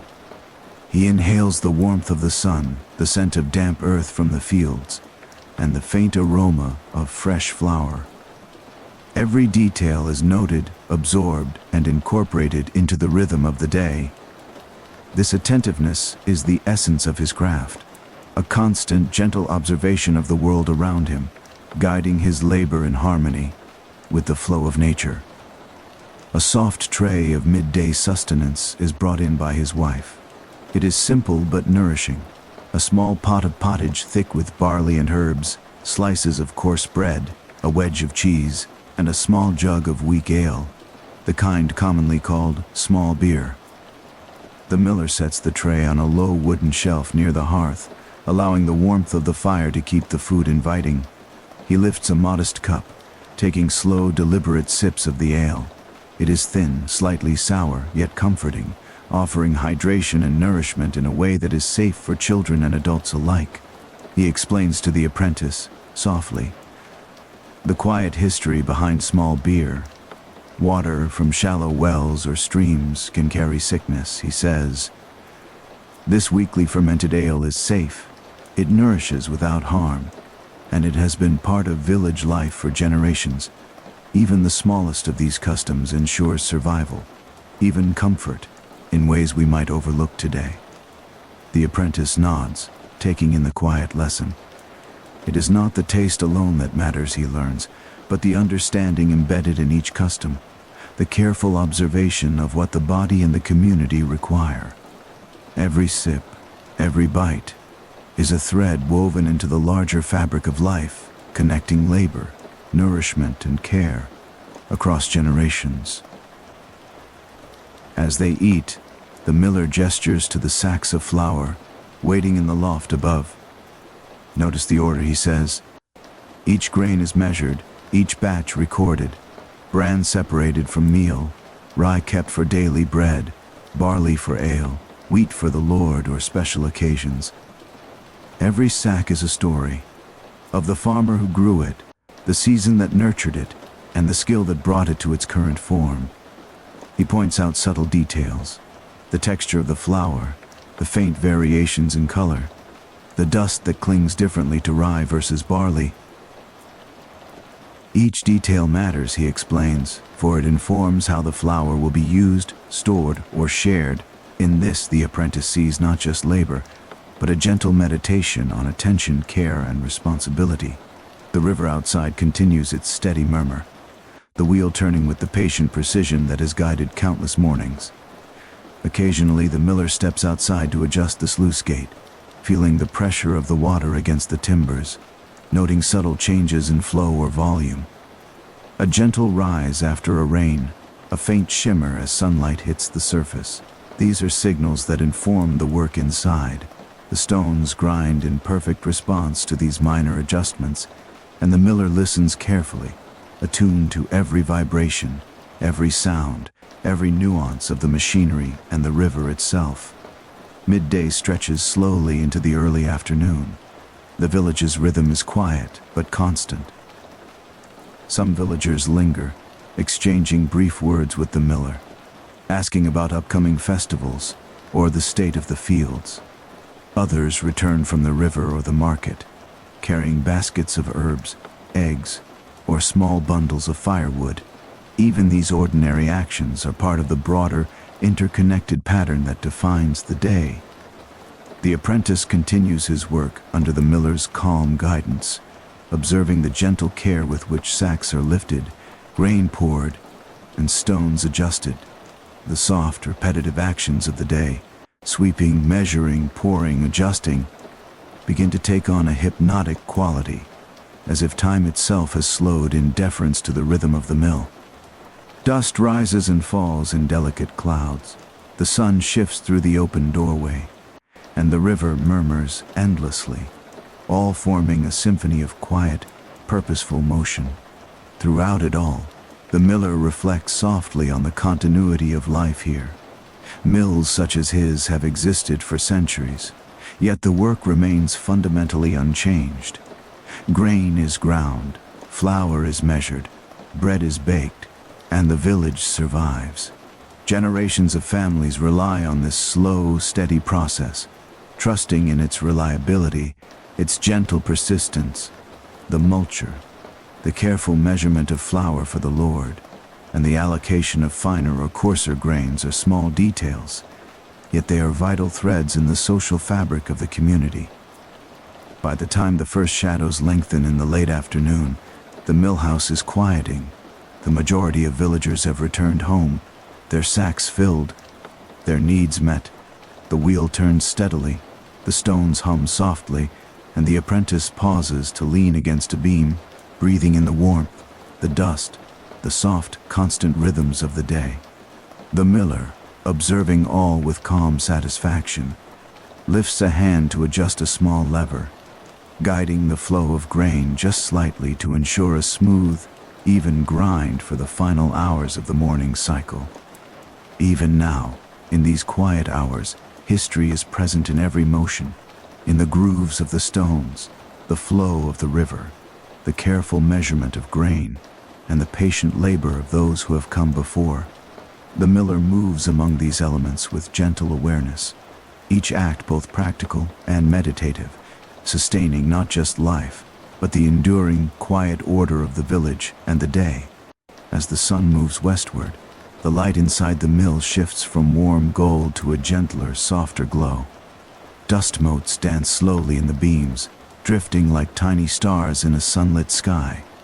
The wheel outside turns steadily, its constant rhythm echoing in the mill house, a metronome for the day's quiet labor. Villagers return from various tasks, some having tended their fields, others completing errands in the village or at nearby markets. They pause near the mill, sometimes offering greetings or small items for trade. A basket of eggs, a bundle of fresh herbs, or a jar of honey. Each item, small and ordinary, is part of the village's interconnected rhythm, a quiet testament to shared life and labor. The miller moves among them with the calm authority of someone fully attuned to the day. He adjusts sacks of grain in the loft, listens to the hum of the stones, and guides the apprentice in measuring and storing flour. Every movement is deliberate, measured, and slow, creating a rhythm that feels almost ritualistic. "Observe the millstones carefully," he says softly, lifting a hand to brush dust from a groove. "See how the furrows guide the grain outward? Each line, each groove has been carved with care, with knowledge passed from generation to generation. Stones are dressed regularly with iron chisels, a careful process that restores their edge. The work seems simple, but it is patience made visible, a meditation in motion." The apprentice nods, hands busy sweeping, measuring, and lifting. He watches as the miller adjusts the hopper, shifting it ever so slightly to maintain the flow of grain. There is a hypnotic quality to the repetition, the soft cascade of kernels, the gentle hum of the stones, the swish of broom against floor, and the distant murmur of the river outside. Each sound and motion blends seamlessly, forming a gentle symphony that marks the passing hours. Small details emerge with quiet significance. The miller pauses to demonstrate how flour clings differently depending on the type of grain. Barley is heavier, coarser, and slightly damp. Rye is dense and moves more slowly. Wheat is fine, light, and precious. He explains how these subtle differences influence the quality of bread, the preparation of small ale, and even the distribution of flour to different households. Each grain carries its own story, its own character, and the miller treats each with care. Outside, children play near the riverbank, their laughter soft and distant, blending with the murmur of the flowing water. Farmers pass with animals in tow, some pausing to rest and observe the mill at work. The miller notices the heron still standing in the shallow water, patient and silent, waiting for a fish. Even the smallest elements, the ripple of water, the tilt of a cart, the shift of sunlight through the leaves, are part of the miller's quiet meditation on the day. Mid-afternoon brings a pause in activity. Villagers who have completed their errands return home, leaving the mill house in a gentle quiet. The miller and apprentice take a brief rest, leaning against the sturdy beams of the building. The air is warm and fragrant with flour, wood, and sunlight. Dust swirls slowly, settling on floorboards and beams in patterns that shift imperceptibly with each movement of air or hand. The miller takes a sip of water from a small wooden cup, savoring its coolness and simplicity. Water must always be observed carefully, he says softly.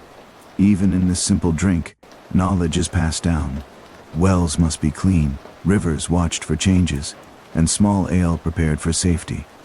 These are the rhythms of daily life, often unnoticed yet essential. The apprentice listens quietly, absorbing not only the practical lesson, but the philosophy embedded within it. Attentiveness, patience, care, and continuity. Even a small act, pouring water, adjusting a lever, sweeping a floor, carries significance when performed with awareness. The miller resumes work, adjusting the flow of grain into the stones, measuring and storing flour, and attending to minor repairs. Each act is deliberate, unhurried, and precise. He reflects on the seasonal patterns, noting how the quality of the grain varies depending on rainfall, temperature, and soil conditions. He explains to the apprentice how the timing of sowing and harvest affects both the taste and the texture of the flour. Even a small variation in moisture can influence the grinding process, the yield of flour, and the consistency of the bread. The stones hum steadily, a deep, resonant tone that fills the mill house and seems to vibrate into the bones. The apprentice sweeps slowly, lifts sacks with care, and follows the miller's lead in adjusting the machinery. Each rotation of the stones, each careful measurement of grain, is both practical and meditative, a repetition that grounds the mind in the present moment. As the afternoon deepens, the miller reflects quietly on the continuity of life here. The mill, though small and humble, is a linchpin of the village's daily existence. Its work is essential, connecting the labor of farmers, the sustenance of families, and the rhythms of nature into a seamless whole. Generations have relied on these stones, these wheels, these careful hands, and the knowledge embedded within them. The mulcher, the small portion taken for the Lord, is a reminder of this continuity, a link between household, manor, and community. Even the smallest moments are meaningful. A sack that shifts slightly, the pattern of sunlight on a beam, the gentle murmur of the river, the faint clink of a tool, all contribute to the rhythm of the mill. The miller observes, adjusts, and continues his work with calm, steady hands, fully present in the delicate balance of effort, observation, and natural rhythm. By late afternoon, the mill house is filled with a gentle quiet. The majority of villagers have returned home, The sun has begun its descent, and the dust hangs like a soft veil in the warm light. The wheel turns smoothly, the stones hum in response to the river's gentle current, and the apprentice leans against a beam, breathing slowly, immersed in the continuity and rhythm of life. The miller pauses, feeling the vibration of the stone beneath his hands, reflecting on the centuries of practice that have shaped his work. Each motion, each adjustment, each observation is a thread in the ongoing tapestry of village life, connecting present labor with generations past and the quiet, patient flow of the natural world. As the afternoon deepens, the light in the mill house softens into a honeyed glow, spilling across the beams and reflecting off the pale dust that hangs in the air. The wheel outside turns with unceasing patience, the river murmuring beneath it, a constant rhythm that guides every motion within the building. The stones hum steadily, a gentle, almost musical vibration that fills the space with a quiet continuity. The villagers have largely returned home, leaving only a few stragglers to bring grain or collect flour.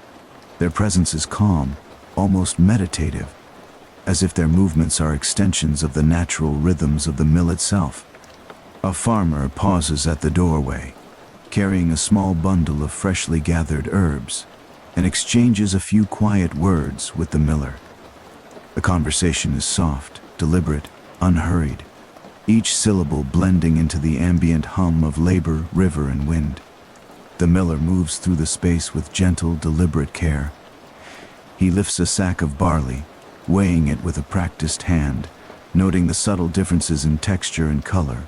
Each sack tells a story of the soil it grew in, the rains that nourished it, the hands that sowed and harvested it.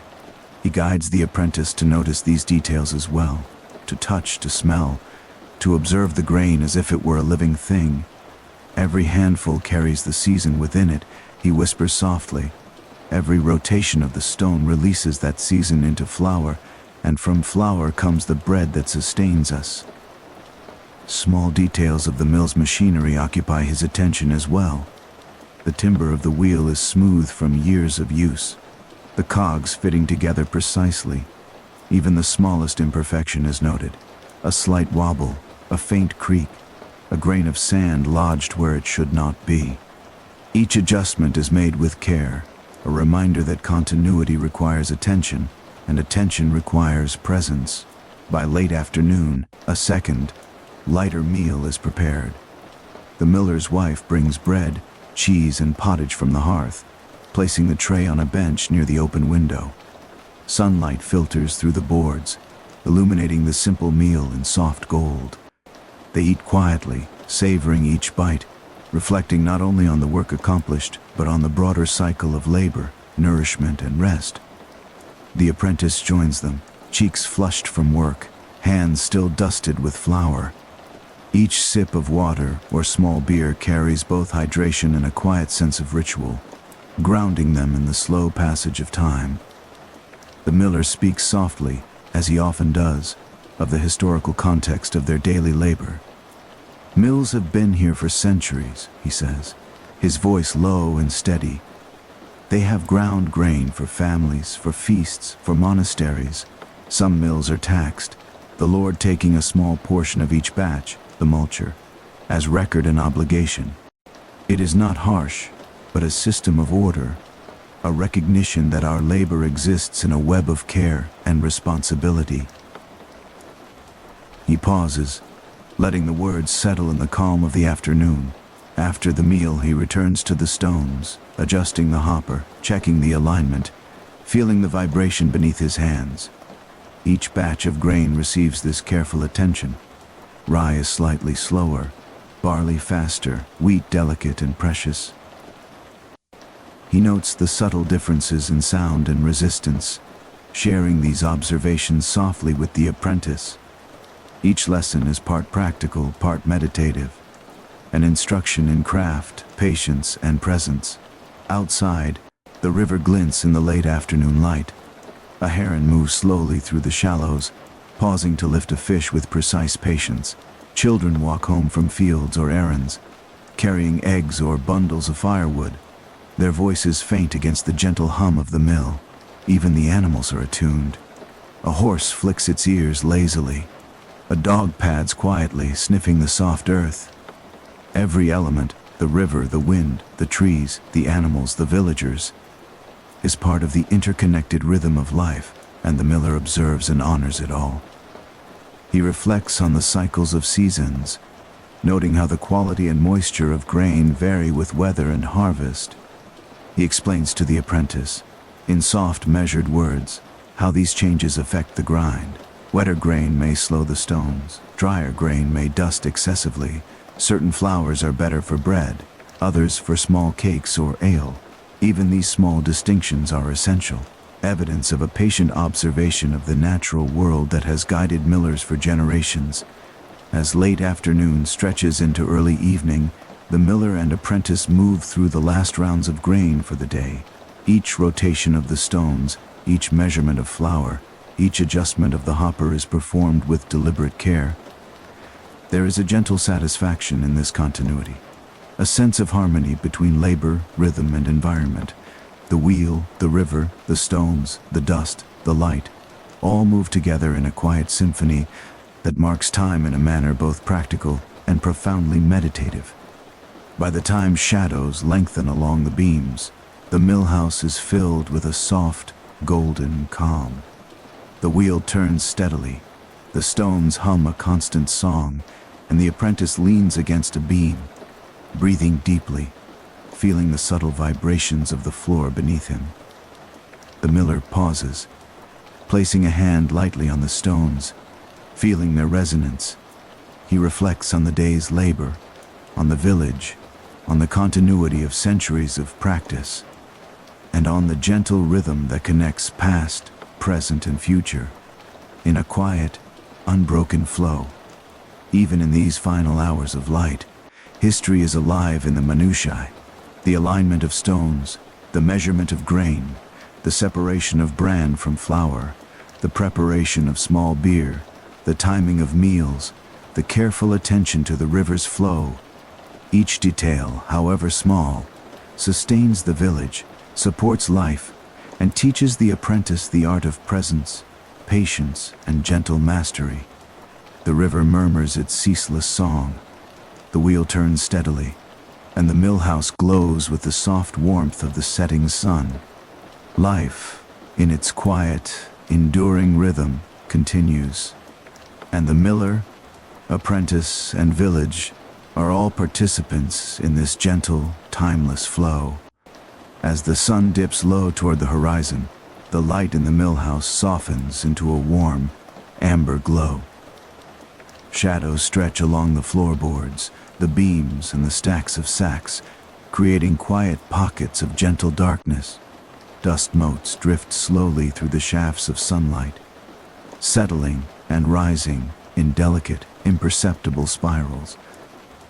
The river outside reflects the shifting colors of the sky, a constant, serene companion to the steady turning of the wheel. The villagers have mostly departed, returning to their homes to tend fires, animals, or evening meals. Occasionally, a figure pauses at the mill to collect a final sack of flour or to ask a quiet question about the next day's schedule. The miller responds in a calm, measured tone, offering guidance, reassurance, and small pieces of advice passed down through generations of millers. Every word, every gesture is deliberate, gentle, and infused with the rhythm of experience. The apprentice moves quietly, following the miller's guidance, helping with the last sacks, sweeping the floor, and checking the alignment of the stones. There is a subtle poetry in these final movements of the day. Each rotation of the millstones, each adjustment of the hopper, each handful of flour measured and stored becomes a meditation in motion. The work is deliberate and unhurried, a seamless blend of practicality and quiet contemplation. The miller pauses to inspect the stones, running his hand lightly over the grooves and furrows. "See how they hold the grain," he murmurs, "how each line directs the flow, how the slightest imperfection can change the rhythm of the day. Dressing the stones with chisels restores their precision, a careful maintenance that ensures the flour remains even, light, and pure." It is a slow, patient art, passed from one hand to the next across generations.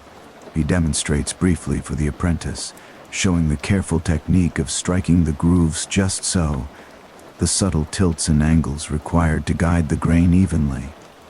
The apprentice watches, absorbing both the physical movements and the philosophy behind them. Patience, attention, and a deep respect for the materials and for the unseen work of the past. Outside, the river carries a soft murmur, reflecting the fading light of the sky. Birds settle into the reeds, and the occasional fish leaps silently, disturbing the surface for only a moment. The miller steps outside briefly to observe the flow of the river, adjusting the sluice gates ever so slightly to maintain a gentle, steady rotation of the wheel for the final hours of the day. Every movement is small, measured, deliberate, a quiet harmony between human effort and natural rhythm. As the late afternoon transitions into evening, the mill house becomes a space of reflection. The hum of the stones continues, steady and low, blending with the soft sounds of the river, the creak of timber, and the whisper of wind through the boards. The apprentice pauses, leaning against a beam, feeling the subtle vibrations of the mill beneath his hands and feet. There is a calm, meditative quality to the work that transcends the physical act of grinding grain. It is a slow, deliberate engagement with time, with history, and with life itself. The miller speaks softly of the multure, the small portion of flour reserved for the Lord. It may seem minor, he says, yet it is a quiet reminder that our labor exists within a broader chain of village, manor, and community. The miller's work is not merely for bread alone, but for the continuity of life itself. Each loaf, each sack of flour is a link in this chain, sustaining not just bodies, but the trust and order of society. He gestures to the stored flour, the sacks carefully stacked and labeled according to type: rye, barley, wheat, and spelt. Even the coarsest bran has its purpose, he continues. For animals, for daily bread, for small cakes or ale. Every grain has a role, every process a place. We honor it by our care, our patience, and our attention. The miller's wife brings a final tray of sustenance for the pair and the apprentice. Warm bread, a small wedge of cheese, and a modest cup of small beer. They eat quietly, the meal a gentle punctuation at the close of the day's work. The apprentice sips the ale carefully, noting the faint sourness and the cooling effect it has after hours of physical labor. Even in this simple nourishment, there is history, a tradition of safety, sustenance, and comfort that spans generations. As evening deepens, the miller and apprentice take their final rounds of the day. Sacks are secured, stones cleaned, and the hopper adjusted to prevent clogs overnight. Each motion is slow, deliberate, and methodical. The wheel continues to turn, humming softly, the river song accompanying the final minutes of labor. Every detail is observed: the alignment of the stones, the smoothness of the floor, the gentle settling of dust, the warmth of sunlight fading to amber. The apprentice pauses again to look around, seeing the quiet beauty of the mill house in this late light. There is a sense of time suspended, a feeling that the day's work is both ordinary and extraordinary, a meditation rendered tangible in flour, wood, and water. The miller, noticing the apprentice's gaze, nods gently. "This is the work of our lives," he says softly. "It is ordinary, yet it sustains everything. It is steady, deliberate, and patient, like the river itself. Attend to it, and you will understand the quiet order of the world." By the time the sun sets behind the distant hills, the mill house is bathed in a warm, diffused glow.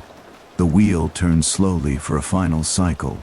The stones hum their gentle song, and the apprentice leans against a beam, breathing deeply, fully immersed in the rhythm of the day.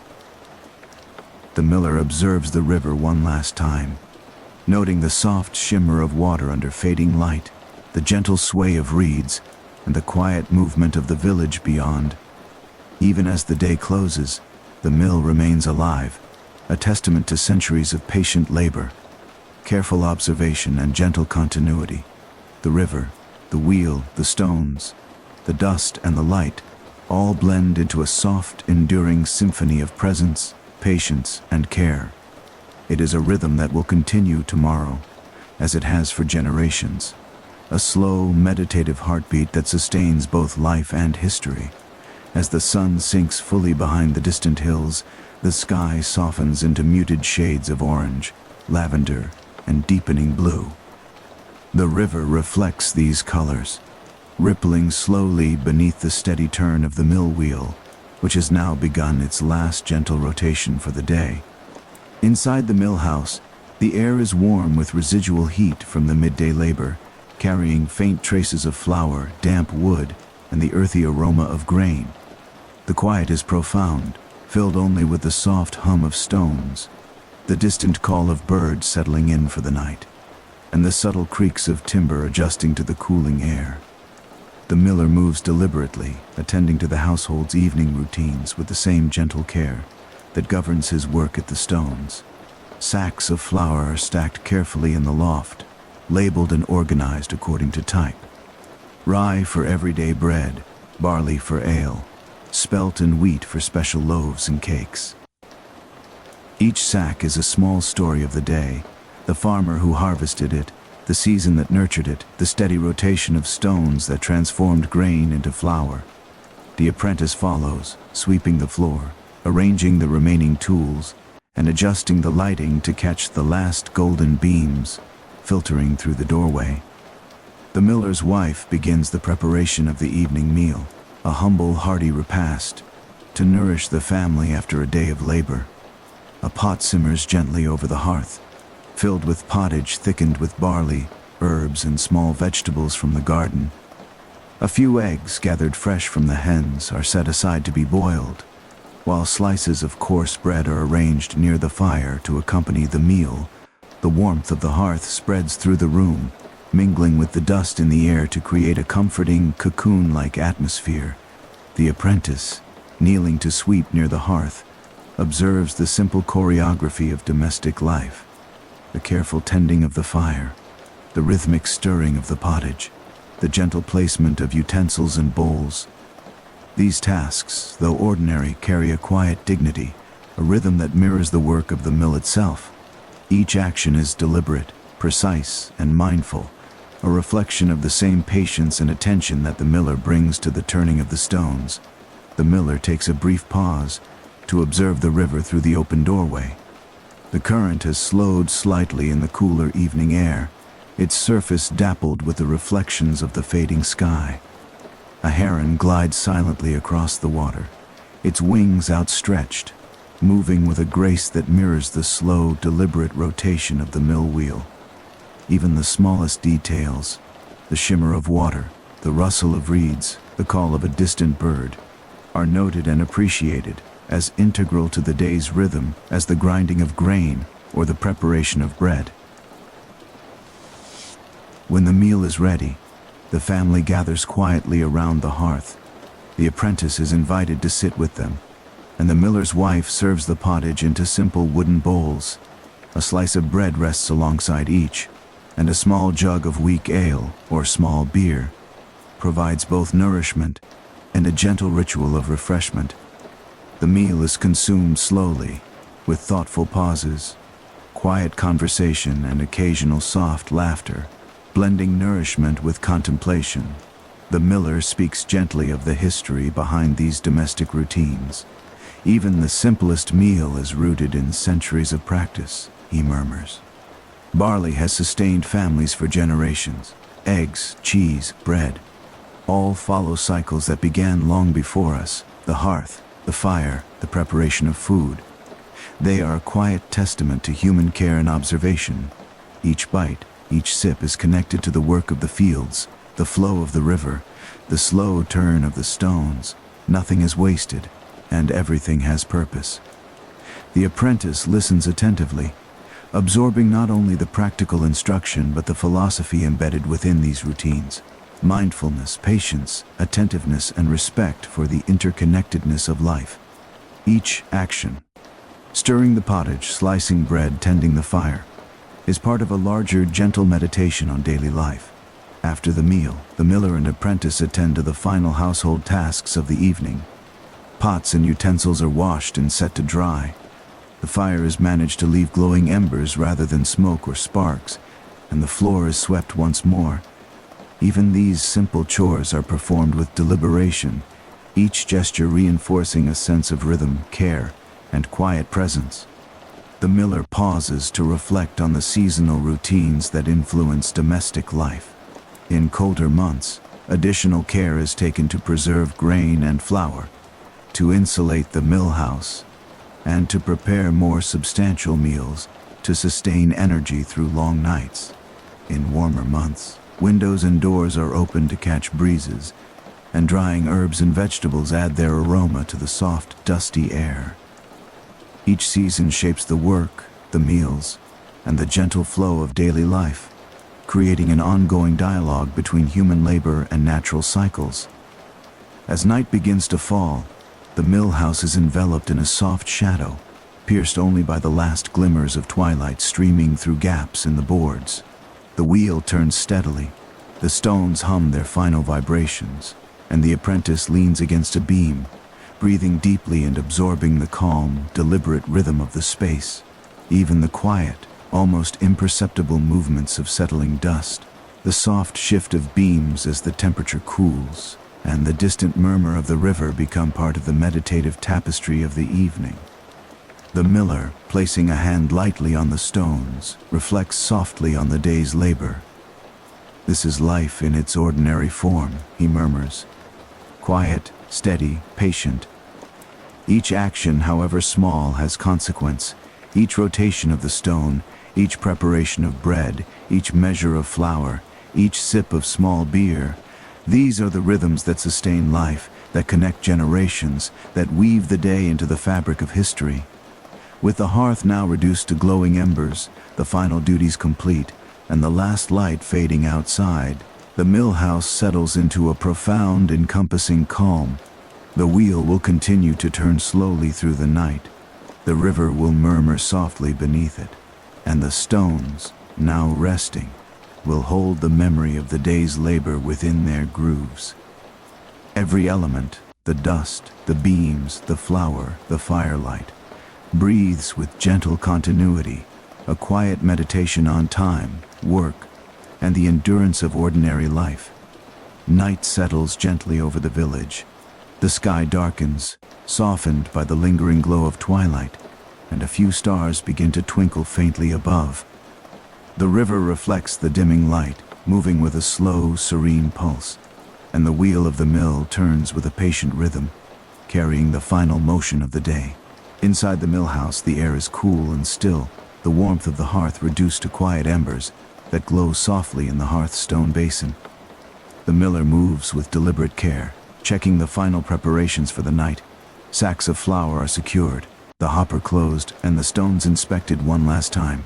Even now, the smallest adjustment matters, a slight tilt of the hopper, a gentle brush of dust from the grooves, a soft alignment of a timber beam. Each action is slow, purposeful, and mindful, a reflection of the care that has guided the day from sunrise to sunset. The apprentice watches attentively, sensing the calm authority that permeates every movement of the miller. He notices how the miller's hands hover lightly over the stones, feeling vibrations that seem imperceptible to anyone less attuned.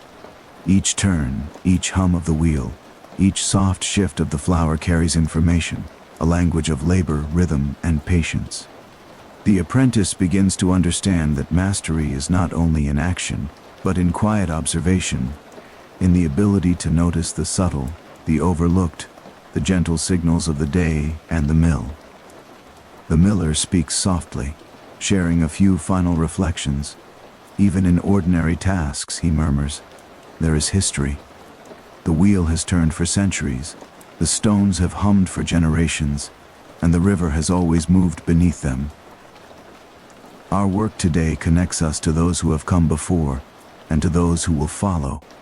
Every handful of flour, every loaf of bread, every cup of small beer carries that lineage, that quiet continuity. He pauses, letting the apprentice absorb the words, then gestures toward the hearth.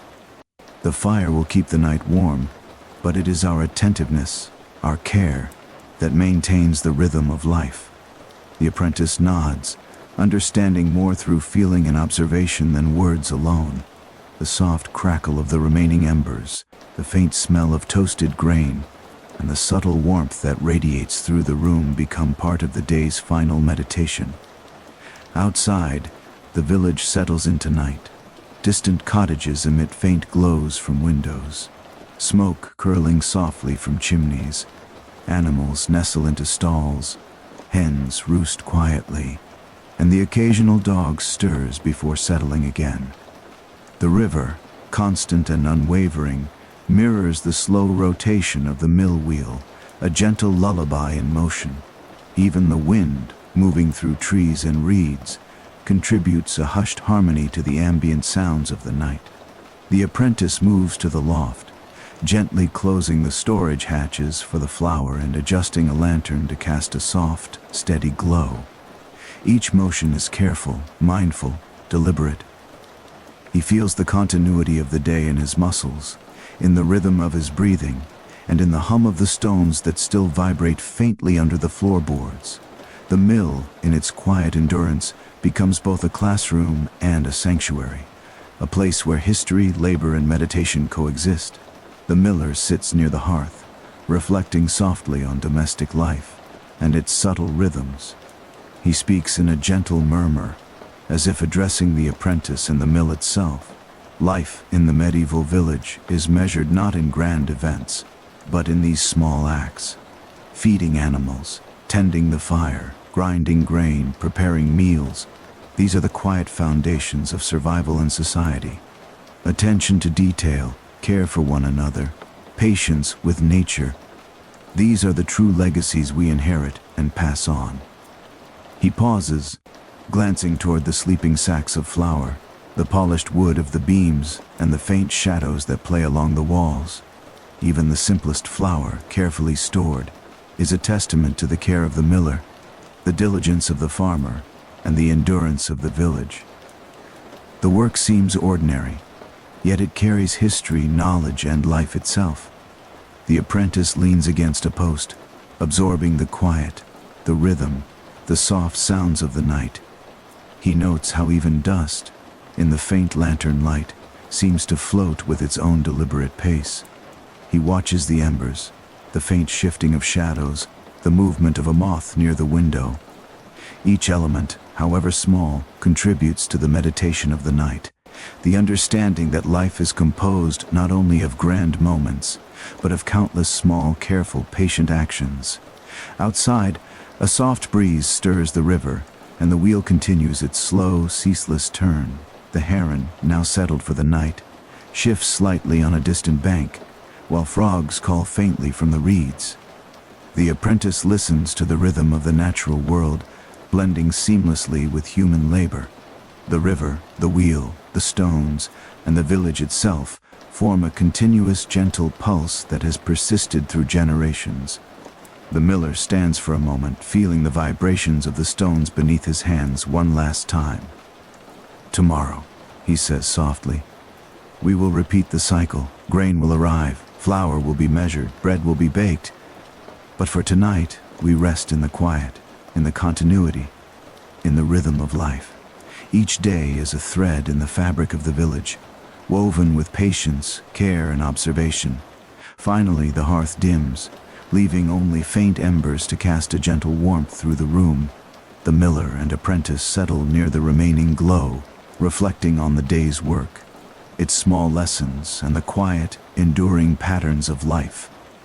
Outside, the river continues to murmur, the wheel turns with steady patience, and the village sleeps. Even the dust, the beams, and the lingering aroma of flour seem to breathe, suspended in the calm, deliberate rhythm of the mill. As the last light fades, the apprentice closes his eyes, absorbing the lessons of the day: patience, mindfulness, attentiveness to detail, respect for the natural cycles, and the quiet, enduring rhythm of work and life. The miller, seated beside him, breathes slowly, attuned to the wheel, the stones, the river, and the subtle pulse of history that surrounds them. In this gentle, meditative space, the day ends, carrying with it the quiet knowledge of generations, the rhythm of labor, and the serenity of ordinary life. The village settles into complete stillness, the soft hush of night enveloping the mill house and the surrounding fields. Stars glimmer faintly in the deep blue sky, reflected gently in the slow-moving river, whose murmur has become a lullaby of quiet, continuous motion. The wheel turns with a patient, deliberate rhythm, its sound blending with the low hum of the stones, the occasional creak of the mill's timbers, and the whisper of wind through the reeds and trees. Inside, the miller and the apprentice move with slow care, preparing for rest. Sacks of flour are double-checked, lids and hatches secured to protect the precious grain from pests and moisture. The remaining tools are hung or placed neatly on wooden racks. Even the smallest acts, the placement of a broom, the adjustment of a board, the careful sweeping of a corner, are performed with meditative attention, reinforcing the quiet, deliberate order that defines life in the mill house. The apprentice, sensing the rhythm of the night, pauses to reflect on the lessons embedded in the day. Each action, however mundane it might have seemed in the morning, now reveals a deeper meaning: patience, attentiveness, care for both the natural world and human community, and the continuity of generations. Dust, flour, embers, river, wheel, stones, all participate in the quiet symphony of life that flows through this place. The miller kneels near the hearth, where only faint embers remain, glowing softly in the dim light. He lifts his hand to brush the last traces of flour from the workbench, speaking softly as he moves. Even when the work is done, its effect lingers, he murmurs. The stones remember the grain, the wheel remembers the river, the mill house remembers our hands, and tomorrow it all begins again. Seamless, steady, unbroken. This is the quiet continuity of life, and it is both ordinary and profound. He gestures to the window, where the moon rises slowly above the horizon, casting a silvery sheen on the river. The reflection shimmers across the surface, tracing a soft path of light that moves with the current, a delicate echo of the turning wheel. The apprentice watches in silence, captivated by the gentle beauty and the steady rhythm of the natural world. Even in the absence of human activity, the mill house feels alive, humming with memory and anticipation. Anchored by centuries of continuous use, the miller speaks softly of the historical patterns that shape life here. Mills have always existed within the cycles of community and nature. They provide more than flour. They anchor the rhythm of daily life, the sharing of knowledge, the continuity of families and villages. Every detail, the alignment of stones, the measurement of grain, the careful storage, reflects centuries of observation and care. He pauses, allowing the apprentice to absorb the depth of this quiet wisdom. Outside, the wind moves gently through the reeds, the river murmurs its constant song, and distant animals settle into sleep. Even the smallest details, the rustle of leaves, the faint call of a night bird, the glimmer of moonlight on the water, become part of the mill house's gentle meditation. The apprentice feels a profound sense of connection, not only to the work and the miller, but to the long history that flows quietly beneath every rotation of the wheel and every grain of flour. With the final household chores complete, the miller and apprentice prepare for bed. Simple straw mattresses lie on the loft above, warm blankets folded neatly nearby. The fire has dwindled to glowing embers, providing a subtle warmth and a comforting light. The apprentice lies down slowly, feeling the day's labor in his muscles and the rhythmic vibration of the mill beneath him. The miller settles beside him, both of them attuned to the quiet sounds of the night, the river, the wheel, the stones, and the faint settling of the mill house around them. The miller's voice, soft and gentle, carries one final reflection before sleep. Every day is a cycle, every action a meditation, from the grain in the field to the flour in the sack. From the turning wheel to the river's flow, everything is connected. Attend to the small things, notice the rhythms, honor the continuity, and you will understand the quiet power of ordinary life. The apprentice closes his eyes, breathing slowly, letting the sounds of the river, the wheel, and the millstones lull him into calm awareness. The warmth of the hearth and the blankets, the gentle vibration of the stones beneath, and the soft glimmer of moonlight through the boards all combine to create a serene, meditative atmosphere. Time seems to stretch, slowed by the gentle rhythm of labor, observation, and the enduring presence of history in every corner of the mill house. Outside, the night deepens. Stars shine faintly over the village, the river murmurs endlessly, and the wheel continues its slow, ceaseless rotation. The mill house, filled with the scents of flour, wood, and embers, stands as a testament to centuries of quiet labor and patient observation. Within, the miller and apprentice rest, connected to generations past, immersed in the continuity of ordinary life, and gently rocked by the steady rhythm of work, nature, and the slow passage of time. And so, the mill house rests in harmony with the river, the wheel, and the stones. The day is complete, yet it lives on in memory, in rhythm, and in the gentle, hypnotic continuity of ordinary life. The apprentice drifts into sleep, the miller's calm presence nearby, and the village, the river, and the mill itself breathe together in quiet, enduring serenity. The village sleeps under a canopy of deep, velvety night, the sky scattered with faint, distant stars that twinkle like soft, delicate lanterns. The river glides silently, reflecting the moonlight in ripples that shimmer with a gentle silver glow. The mill wheel turns with a patient, unhurried rhythm, carrying the soft continuity of human labor into the night. Inside the mill house, the air is still, warm from the hearth's fading embers, and tinged with the comforting aroma of flour, wood, and the soft scent of straw from the lofted beds above. The miller lies quietly near the hearth, his breathing slow and steady, attuned to the gentle vibrations of the stones and the wheel. The apprentice, already asleep on a simple straw mattress, rises and falls, with the rhythm of the day's labor embedded in his muscles, the quiet cadence of the mill still echoing in his awareness. Outside, the village is bathed in soft shadows, with the occasional flicker of lantern light from a distant home or the muted movement of animals in their stalls. Every detail of night, no matter how small, is a subtle thread in the tapestry of life that continues uninterrupted, quietly connecting the mill, the river, and the surrounding fields. The miller reflects softly, whispering to the apprentice even as sleep approaches. In the dark hours, the world seems still, yet it is not. The river flows, the wheel turns, the wind moves through the reeds. Even in apparent rest, life persists. We are part of this rhythm, just as our ancestors were, and as those who will follow will be. Each word drifts slowly, barely above a murmur, carrying the weight of centuries of observation and practice, soothing the mind and inviting quiet contemplation. The millstones, now still for the night, retain the memory of the day's labor, the subtle hum, the gentle vibration, the passage of grain from sack to flour. Even the dust, settled in soft layers over the floorboards, beams, and tools, seems to breathe in the calm, absorbing the history and care embedded in every movement.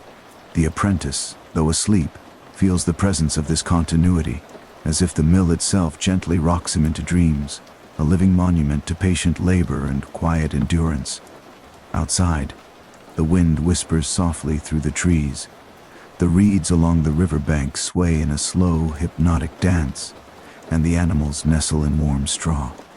The gentle, repetitive sound of the river mingles with the faint creak of the mill's timber and the soft, almost imperceptible hum of the wheel, forming a lullaby that stretches across the fields, past the cottages, and into the hearts of the sleeping villagers. Each element, the water, the wind, the wood, the grain, is part of the enduring, interconnected rhythm that shapes life in this medieval village.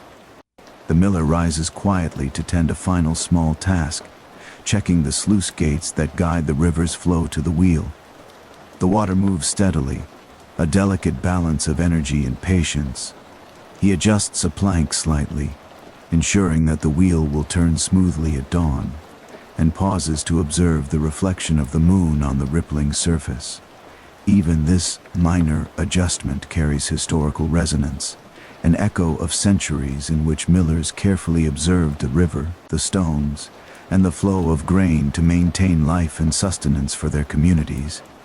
He speaks softly again, almost to himself, sharing reflections meant as gentle lessons for the apprentice's subconscious. Every action, no matter how small, matters. Every rotation of the wheel, every careful adjustment of stones, every measure of flour. These are the threads that weave the day into the fabric of history. Night does not pause life. It simply continues it more quietly, more patiently.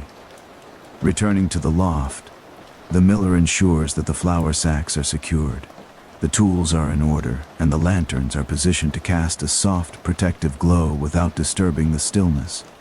Each motion is deliberate, gentle, and rhythmic, reinforcing the calm, meditative atmosphere of the night. The apprentice, nestled in the loft, breathes evenly, attuned to the quiet presence of the mill, its enduring sounds, and the steady, comforting pulse of centuries of labor. The moon climbs higher, casting its pale silver light through the small windows of the mill house, illuminating the dust particles that hang suspended like tiny stars within the interior. Every surface, the beams, the floorboards, the sacks of flour, the hearth, glows softly, revealing textures and details that go unnoticed during the busy daylight hours. These subtle nuances, observed carefully by the miller over the years, are reminders of the quiet beauty in ordinary daily life. From the loft, the apprentice can hear the distant sounds of nocturnal animals, frogs croaking softly by the riverbank, the occasional owl calling through the trees, a dog shifting in its straw. These sounds are gentle, reassuring, and rhythmic, blending seamlessly with the wheel, the stones, and the river to form a meditative symphony of life at rest. Even the smallest noise, the rustle of a mouse, the gentle hiss of water over a sluice, is part of this complex yet calming harmony. The miller lies back near the hearth, listening to the rhythm of the night, feeling the residual vibration of the stones beneath his hands. He reflects on the unbroken chain of human effort that connects the present moment to centuries of history. Millers who came before, rivers that have flowed unchanged, stones that have hummed beneath countless hands, and the families who have depended on these rhythms for sustenance and stability. Every small task, every minor observation, every careful adjustment is part of this enduring cycle. The night deepens further, and a gentle hush settles over the entire village. Even the river, flowing endlessly, seems to slow its pace in the shared stillness.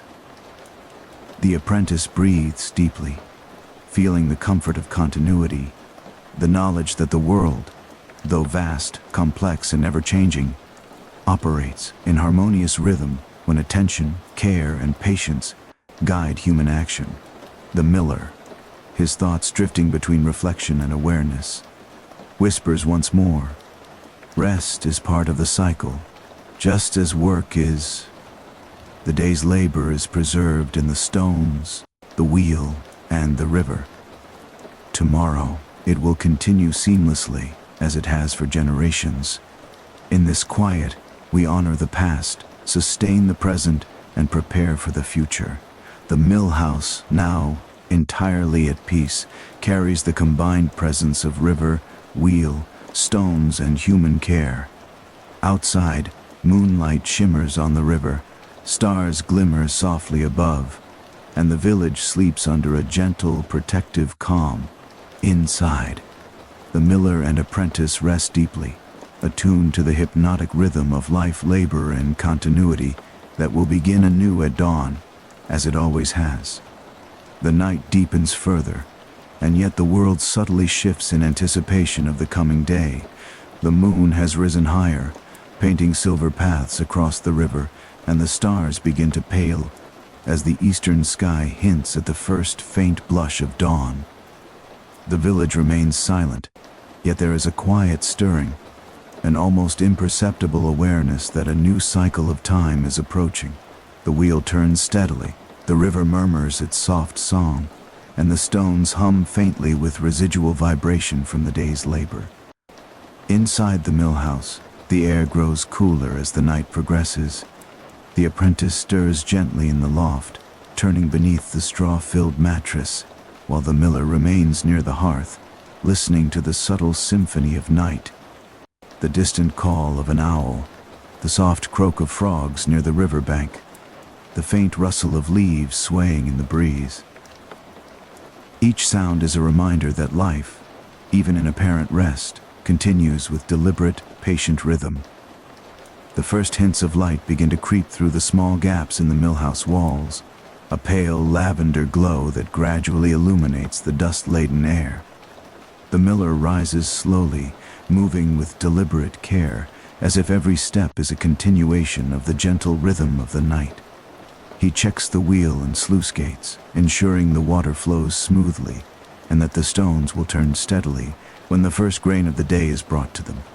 Even these minor adjustments are performed with meditative attention, a quiet acknowledgement of the interdependence between human effort and the natural world. He whispers softly, partly to himself and partly to guide the apprentice's subconscious awareness. Even in the darkness, the river moves, the wheel turns, and life continues. The world does not pause, it merely shifts its pace. We are part of this rhythm, and our care ensures continuity.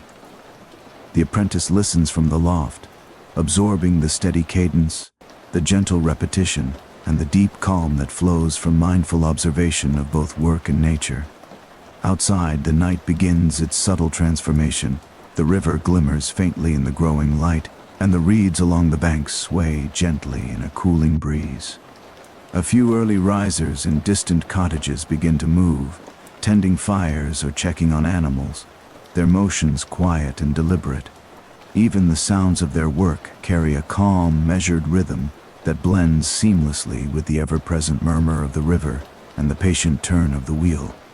The miller prepares a small cup of weak ale, warming it slightly by the embers in the hearth. He drinks slowly, deliberately, appreciating the ritual as a moment of stillness before the new day begins. Each swallow, each breath, becomes part of the slow meditation that bridges night and dawn, connecting him to the centuries of millers who have observed the same rhythms, cared for the same stones, and tended the same rivers. The apprentice rises carefully from the loft, stretching limbs stiff from sleep, but relaxed in the familiarity of routine. He observes the subtle changes in light, noting how shadows shrink and stretch, how the floorboards gleam faintly in the soft early light, and how the stored flour seems to hold a faint glow in the hush before morning. Even the simplest materials, the wood, the stone, the grain, carry the imprint of history, the quiet continuity of human labor, and the patient rhythms of daily life. As dawn approaches, the miller opens the door to the riverbank. The air is cool and crisp, carrying the scent of dew, wet grass, and the faint aroma of wood smoke from distant hearths. The river's surface shimmers, reflecting the delicate pinks and lavenders of the early sky. The wheel turns with the first touch of flowing water, a gentle, deliberate reminder that the day has begun. The stones, still vibrating faintly from the previous day, await the first grains of morning. He turns to the apprentice, speaking in a soft, hypnotic tone. Observe the day as it begins. Notice the river, the wind, the birds awakening. The mill is not merely a place of labor, it is a teacher. Each motion, each sound, each subtle change carries meaning. To understand the mill is to understand patience, rhythm, and the quiet continuity of life. The apprentice breathes slowly, drawing in the cool, fragrant air, feeling the soft vibrations beneath the floorboards, listening to the interplay of river, wind, and wheel. He feels a profound connection to the cycle of life, aware that centuries of human care and observation have brought him to this moment. Every grain of flour, every rotation of the wheel, every murmur of the river embodies the slow, steady heartbeat of history. The first villagers begin to stir, preparing for the day's work. A farmer leads a horse to water, a woman gathers eggs from the coop, and the distant clatter of wooden tools on stone signals the start of chores. The miller and apprentice watch quietly, noting how the small, deliberate motions of ordinary life echo across generations. Even these seemingly mundane acts, pouring water, feeding animals, moving grain, are part of the larger hypnotic rhythm that sustains both body and community. By the time the sky fully lightens into pale blue, the millhouse is bathed in soft morning glow. The wheel turns steadily, stones await the first grain, and the river hums its constant, gentle song.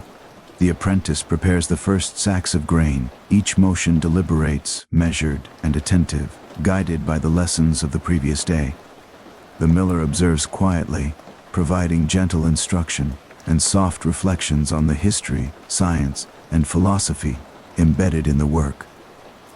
The day begins in continuity, seamlessly connected to the night that preceded it.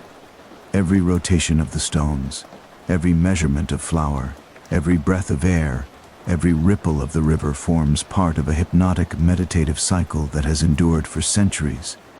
The mill, the river, the village, and the people within it exist in harmonious rhythm, a slow, patient, and profoundly calming testament to ordinary life sustained through time. The first light of morning spreads gently across the village, softening the horizon with pale gold and pink hues. Mist rises slowly from the river, curling like delicate silk over the water, and the reeds along the banks sway slightly in the cool, early breeze. The mill wheel turns steadily, catching the faint sunlight on its wet wooden paddles, while the hum of the stones seems to respond to the delicate rhythm of the river beneath them. The village, though mostly still, carries subtle signs of awakening. A bird calls, the low murmur of a distant voice, the soft clatter of a farmer's tools. Inside the mill house, the air is crisp and fresh, scented with the river, damp wood, and the faint warmth of the previous day's hearth. The miller moves slowly, deliberately, inspecting the stones, the hopper, and the freshly stacked sacks of flour. His hands trace the grooves of the millstones, feeling the residual smoothness and knowing, instinctively, how the day's first grain will flow. Each stone tells its own story, he murmurs softly. Every line, every furrow, every imperfection carries lessons from those who have tended it before us. The apprentice rises carefully, muscles stretching, feeling the subtle ache of the previous day's labor mingled with the calm contentment of rest. He observes the miller, watching the gentle, practiced gestures, the tilt of a stone, the alignment of the hopper, the small adjustments to the sluice that ensure the water flows evenly to the wheel. Each motion is precise, deliberate, and deeply attuned to both the material and natural rhythms of the day. Outside, the village begins to stir more fully. Chickens scratch quietly in the soft earth, cows low gently in their stalls, and a distant cart creaks along the dirt path as the farmer heads toward the fields. Even these simple sounds blend with the river and wheel to form a tranquil symphony of early life. The miller pauses at the doorway, listening, observing, and breathing slowly, letting the harmony of labor and nature fill the millhouse with calm energy. He turns to the apprentice, speaking in a low, hypnotic tone. Observe the day as it begins, not for its tasks, but for its patterns. The river flows, the wheel turns, the stones hum. The village wakes, and each movement, no matter how small, is part of a larger rhythm. Learn to see the connections, the flow of water, the placement of grain, the cycles of day and night, labor and rest. This is the heart of our work, and of life itself. The apprentice follows, carrying the first sacks of freshly harvested grain into the mill house. Each movement is slow, deliberate, and thoughtful. He notices the subtle differences between the grains. The weight, The texture, the way they tumble smoothly from hand to hand. The miller guides him quietly, reminding him of centuries of knowledge embedded in these small observations, the way moisture affects the milling, how grain must be handled to maintain quality, and the delicate interplay between wheel, stones, and water. Breakfast preparations begin in parallel, simple and nourishing. Bread is sliced, small beer is poured, and eggs from the coop are boiled over the hearth. The miller's wife hums softly as she tends the fire, stirring the pot of pottage and arranging bowls. The apprentice watches these movements, recognizing the same rhythms of care, attention, and patience that govern both household and mill. Each motion is an echo of centuries of domestic life, a quiet meditation in its own right. As the sun rises higher, its rays penetrate the open doors and windows of the mill house, illuminating dust motes that drift lazily in the air. The interplay of light and shadow creates shifting patterns across the beams, floorboards, and sacks of flour, revealing textures and nuances unnoticed in the dimness of night. The apprentice notices the warmth on his skin, the faint smell of earth and grain, and the steady vibration of the mill beneath him. Each sensation becomes a point of focus, anchoring him in the meditative flow of early morning life. The miller, meanwhile, reflects on the historical continuity of these routines. Our work begins long before sunrise and continues long after sunset, he says quietly. Mills like this have existed for generations, shaping communities, sustaining life, and teaching patience. Every grain of flour, every loaf of bread, every sip of small beer is part of a chain of care, observation, and knowledge that stretches back centuries. We honor the past by maintaining the rhythm, by tending the stones, the wheel, and the river. The apprentice begins to turn the first grains of the day, feeding them carefully into the hopper. The stones hum gently, the wheel responds with a steady rotation, and the river carries the sound of life forward. Even the smallest details, the way a grain slips between fingers, the subtle shift in the millstones, the faint hum of water over paddles, become a hypnotic meditation. Each movement, though ordinary, is a thread in the tapestry of history and human continuity. Outside, the village fully awakens. Farmers tend fields, women gather water or milk the cows, children stir in their homes, and animals respond to the rhythm of human activity. Yet even in the quiet activity, there is patience, deliberation, and care. The miller observes these movements, noting how each action, though mundane, sustains life and maintains the balance of the community. The apprentice watches as well, absorbing the lessons of attentiveness, rhythm, and continuity. By mid-morning, the mill house is alive with quiet activity. Grain is transformed into flour, measured and stored. Meals are prepared, the river continues its steady flow, and the wheel hums with harmonious motion. The apprentice, now fully immersed in the rhythm, moves with calm focus, guided by the miller's gentle instruction and the lessons embedded in centuries of experience. Every gesture, every sound, every vibration becomes a meditation, a reflection of the slow, enduring rhythm of medieval life. The sun climbs fully into the sky, illuminating the river, the wheel, the stones, and the mill house in warm, golden light. Shadows shift slowly, moving across surfaces as time passes gently. The miller pauses, hands resting lightly on the stones, and whispers one final reflection for the morning.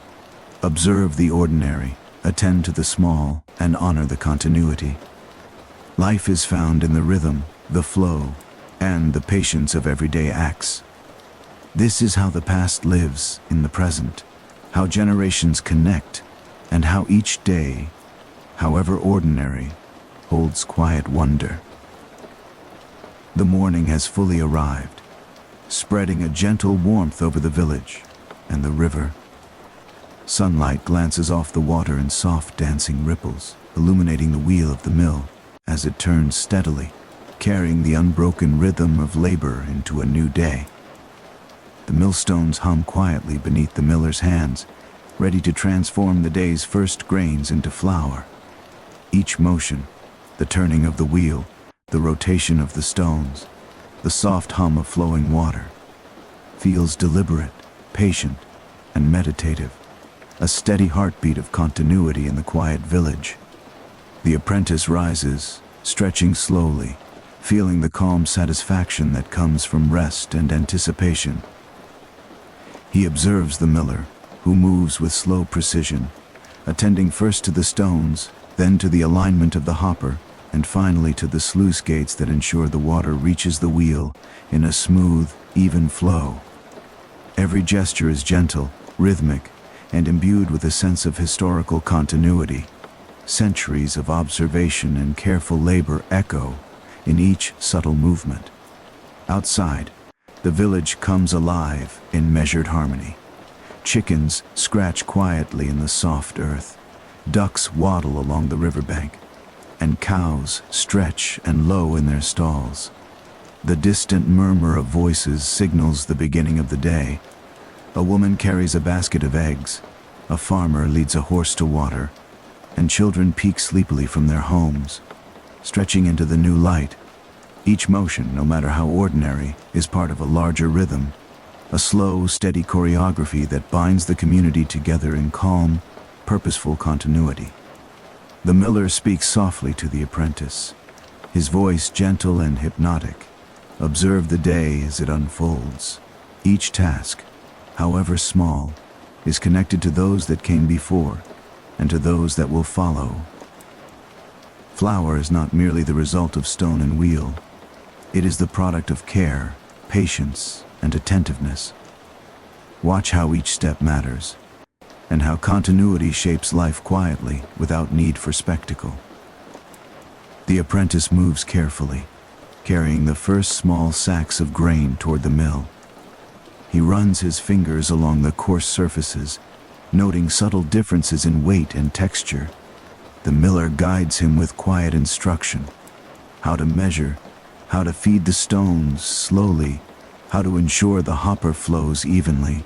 Each observation is a meditation, a subtle lesson in patience, rhythm, and the interconnectedness of labor, tools, and natural forces. Breakfast preparations continue in the mill house, with deliberate calm. The miller's wife stirs a pot of pottage, slices bread, and sets bowls of small beer on the table.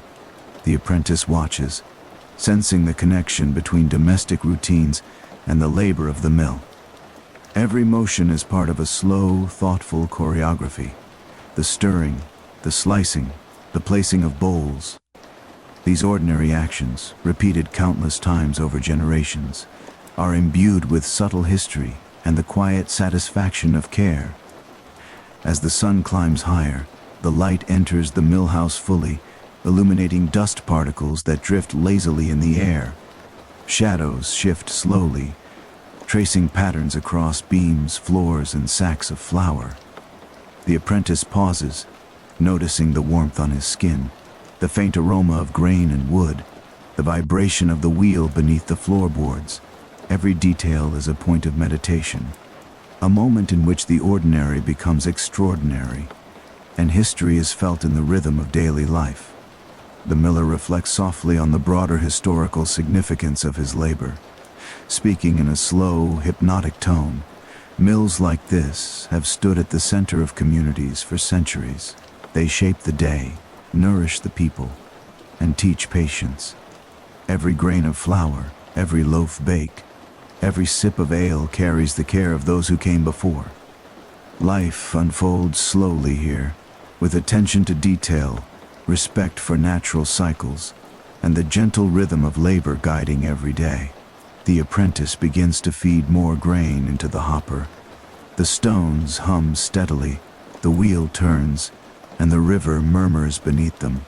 Even the smallest details, the way the grain slips smoothly through the hands, the subtle vibrations beneath the floor, the faint creak of wood under the wheel, become part of a meditative rhythm. The apprentice absorbs this flow, understanding that each ordinary motion carries both practical necessity and quiet historical resonance. Outside, village life unfolds in gentle coordination. Farmers tend fields, checking animals and preparing tools. Women draw water, milk cows, and gather eggs. Performing these tasks with measured care, children play quietly near their homes, learning the rhythms of village life from observation rather than instruction. Even the sounds of activity, the clatter of wooden tools, the lowing of cows, the rustle of straw, blend with the hum of the mill and the murmur of the river, forming a tranquil, hypnotic soundtrack to the morning. The miller pauses, observing the apprentice and the slow choreography of village life. "Notice how ordinary actions sustain the community," he murmurs. "It is not the grand events, but the continuity of small, careful acts that maintain life. The river flows, the wheel turns, the stones hum, and the people move in quiet harmony. This is the rhythm we inherit, preserve, and pass on." By mid-morning, the mill house is a gentle hive of activity. Grain is transformed into flour. Meals are prepared. The river flows steadily, and the wheel turns without pause. The apprentice, guided by the miller's soft instructions, moves deliberately, carefully, and attentively. Every gesture is meditative, connecting him to the centuries of millers who have performed the same actions, tended the same stones, and relied on the same river. The sun warms the river, the wheel, and the mill house. Shadows retreat slowly, dust motes drift lazily, and the village moves with quiet, measured purpose. The miller's voice carries gently across the loft, a soft reminder of history embedded in every task. Each day may seem ordinary, yet it carries the weight of generations. Every loaf, every sip, every measurement of grain connects past and present. Notice the rhythm, honor the continuity, and find serenity in ordinary work. The sun climbs higher, casting warm golden light across the village and glimmering on the river as it flows steadily past the mill. The wheel turns with patient, rhythmic motion, and the millstones hum softly beneath the careful attention of the miller and his apprentice. Grain is measured with deliberate care, poured into the hopper in smooth, steady streams, each kernel guided by attentive hands. The process is slow and meditative, a dance of observation, skill, and subtle motion. Outside the mill house, village life continues in harmonious coordination. A farmer brings a small cart loaded with sacks of grain, approaching the mill at a measured pace, the wheels creaking softly over the dirt road. He exchanges quiet greetings with the miller, their voices low and deliberate, carrying both courtesy and the unspoken understanding of long-standing routines. This exchange is part of a subtle social rhythm, repeated countless times over generations, quietly binding community members to one another and to the cycle of work and sustenance. The miller inspects the incoming sacks carefully, noting the grain's weight, texture, and moisture. He guides the farmer in placing each sack gently near the hopper, avoiding spillage or unnecessary wear. "Even small details matter," he says softly, almost to himself. "The grain must be treated with respect, as it is the source of nourishment, livelihood, and continuity." His voice carries a hypnotic cadence, steady and unhurried, echoing the rhythm of the mill itself. The apprentice observes closely, noticing the subtle variations in each sack, the slightly golden hue of wheat harvested from different fields, the small traces of chaff, the occasional irregularity in kernel size. These minor details, while seemingly inconsequential, reveal the nuances of agricultural practice, soil quality, and seasonal variation. He learns that patience and attentiveness transform ordinary labor into mastery, and that history is encoded in the textures and rhythms of everyday life. The miller pauses to reflect on an often overlooked aspect of medieval life: the tax and toll system that affected milling. "Every miller owes part of the flour to the lord or local authority," he murmurs, gesturing toward a nearby ledger of past obligations. It may seem a burden, yet it reflects the broader framework of the village, the economy, and society. Understanding these small duties reminds us that our work exists within a larger pattern, connecting families, communities, and generations. He allows the apprentice to study the ledger, noting the careful recording of sacks, measures, and payments, each mark a subtle testimony to accountability, diligence, and the continuity of life.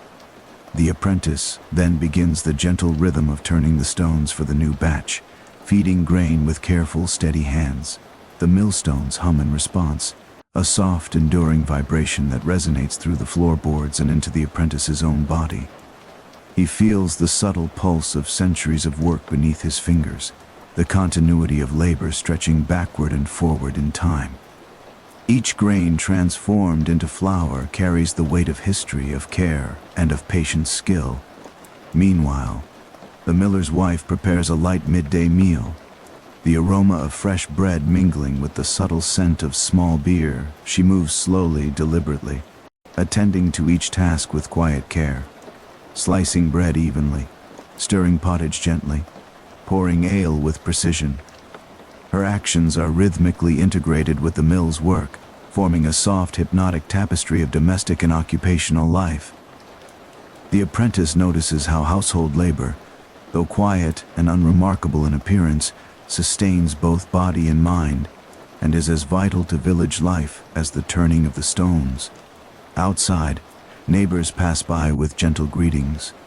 Some pause to exchange news, share small tools, or discuss weather and harvest, always in a calm, measured tone. Even the exchange of information becomes a meditation. Careful observation of body language, attention to rhythm of speech, and the subtle acknowledgement of human continuity. Each interaction reinforces the intricate social web, connecting every household to the mill, the fields, and the river that flows patiently through the village. The miller pauses once more, brushing his hands across the grooves of the stones and inspecting the hopper. He speaks softly about a rarely considered practice, the dressing of millstones. Stones must be chiseled and grooved regularly, he explains, to ensure smooth grinding. Each mark is intentional, directing grain, guiding flour, and shaping the rhythm of labor. The process is slow, delicate, and requires attention. It is a small, almost invisible skill, yet essential to every loaf, every meal, every household that depends on this work. The apprentice absorbs this quietly, feeling the rhythm of the stones beneath his hands and listening to the faint hum of the wheel. Each movement, each vibration, and each grain of flour transformed into meal becomes part of a gentle meditation, a hypnotic acknowledgement of how ordinary labor shapes life, nourishes community, and perpetuates continuity across generations. As midday approaches, the sun casts strong but soft light across the village. Shadows lengthen slowly, trees sway in a warm breeze, and the river glimmers, reflecting the sky in gentle ripples. The wheel continues to turn, unwavering, and the stones hum in quiet harmony with the flow of water. Even the smallest noises, the rustle of leaves, the faint clatter of tools, the distant lowing of cattle, blend into a calming symphony of ordinary life. The apprentice pauses in his work, noticing the interplay of light, sound, and motion. Dust motes drift lazily in the sunbeams, and the aroma of grain, bread, and small beer fills the air. Every sensation is heightened by awareness. Every action is imbued with history and rhythm, and every moment carries the quiet satisfaction of attentive, deliberate labor. The miller, watching the apprentice in the village, reflects once again on the continuity of work. Every loaf, every sack, every movement connects us to those who came before and to those who will follow. The work seems ordinary, yet it carries profound meaning. To attend to it fully, with patience and care, is to honor both life and history. By midday, the mill house resonates with calm, deliberate activity. Flour is stored in neat sacks, meals are eaten slowly and mindfully, and the apprentice, guided by the miller's steady presence, continues the careful, hypnotic rhythm of milling. Outside, the village moves quietly, measured in pace, mindful in action, and united in the patient continuity that defines this medieval landscape. The afternoon sun climbs gently overhead, bathing the millhouse and river in a warm, mellow glow. The wheel continues its steady rotation, catching glimmers of sunlight on the paddles, while the stones hum quietly beneath the grain, a soft, constant reminder of labor, patience, and continuity. Dust particles drift lazily in the light, suspended like tiny floating stars, reflecting the calm rhythm of the day. Inside the millhouse, the apprentice moves with measured care, tending the grain as it passes from hopper to stone. Each kernel is observed with quiet attentiveness, feeling its texture, weight, and subtle differences. The miller watches over the process, guiding him with gentle instruction. "Every sack is unique," he whispers, "and every grain tells a story of soil, sun, rain, and care. Notice the details, attend to the patterns, and respect the small things. They hold the wisdom of generations." The apprentice pauses for a moment, brushing flour from his hands and inhaling the faintly sweet scent of ground wheat. The aroma, so ordinary in appearance, carries centuries of history, the memory of millers who tended stones before him, families who depended on their careful work, and the unbroken rhythm of village life, sustained across time. Even the soft hum of the stones resonates like a meditation, a gentle vibration that echoes the steady heartbeat of continuity and care. Outside, the village remains calm but active. Farmers move with deliberate rhythm, carrying grain to carts, checking fences, or tending animals with quiet patience. Women attend to household chores, gathering water or eggs, cooking over small fires, or mending cloth. Children wander slowly, observing and learning the subtle routines of the community. Each motion, though ordinary, contributes to a broader symphony of daily life, where care, observation, and steady rhythm bind every action to the pulse of the village. The miller takes a small break, sipping weak ale warmed slightly over the embers. He speaks softly, sharing insights into daily life that often go unnoticed. "Small beer," he murmurs, "was the drink of most villagers. Low in alcohol but rich in nutrients. It sustained laborers through the day. Brewing it required patience, careful observation, and precise timing. Just as with milling, the small, ordinary details shaped the quality of life, connecting work, nourishment, and community in subtle ways." The apprentice listens attentively, absorbing the gentle cadence of the miller's words. He begins to consider how ordinary routines, feeding the stones, tending the wheel, stirring the pottage, form the foundation of the village's life and continuity. Even minor observations, like the way sunlight glints on the river or the soft creak of the millhouse boards, carry meaning when seen through the lens of patient attention and historical awareness. The miller gestures toward the sacks of flour carefully stacked along the walls. "Preparation for trade and exchange is part of the rhythm," he says, his voice calm and measured. "Some flour goes to local bakers, some to families in the village, and some to pay obligations or dues. Even the smallest transaction preserves community bonds, sustains livelihoods, and ensures that our labor carries value beyond ourselves. Each movement of a sack is performed deliberately, placing it carefully so that weight is distributed evenly, and the flow of work continues smoothly, without disruption." The apprentice joins in, lifting the sacks with care, feeling the texture of coarse burlap against his hands. He notes the subtle differences between bags, recognizing slight variations in grain size, weight, and moisture. The miller points out the importance of these observations. Uneven milling could lead to poor quality flour, wasted grain, or dissatisfied villagers.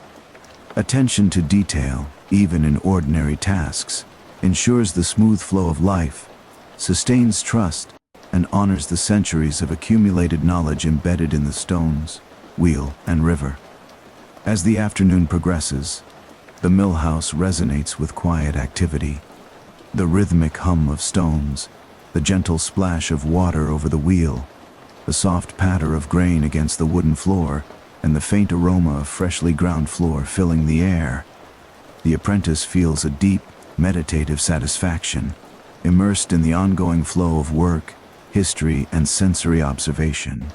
Every motion, sound, and scent carries meaning, reinforcing the hypnotic continuity that defines the day. The miller pauses to reflect on the broader context of the work, providing subtle historical commentary. Milling was rarely solitary, he explained softly. It connected farmers, families, and villagers. Mills were taxed, regulated, and observed by lords or local authorities. These obligations were part of life, a reminder that every action exists within larger structures of responsibility, fairness, and community. Observing this carefully ensures that both work and relationships flow smoothly, harmoniously, and respectfully. The apprentice continues to feed grain into the stones, guided by the miller's calm instruction. He notes the steady vibration of the wheel beneath his feet, the gentle hum of the stones, and the soft, continuous murmur of the river. Each sound and movement forms a part of the meditative rhythm of daily life, a hypnotic, immersive experience that encourages mindfulness, awareness, and tranquility.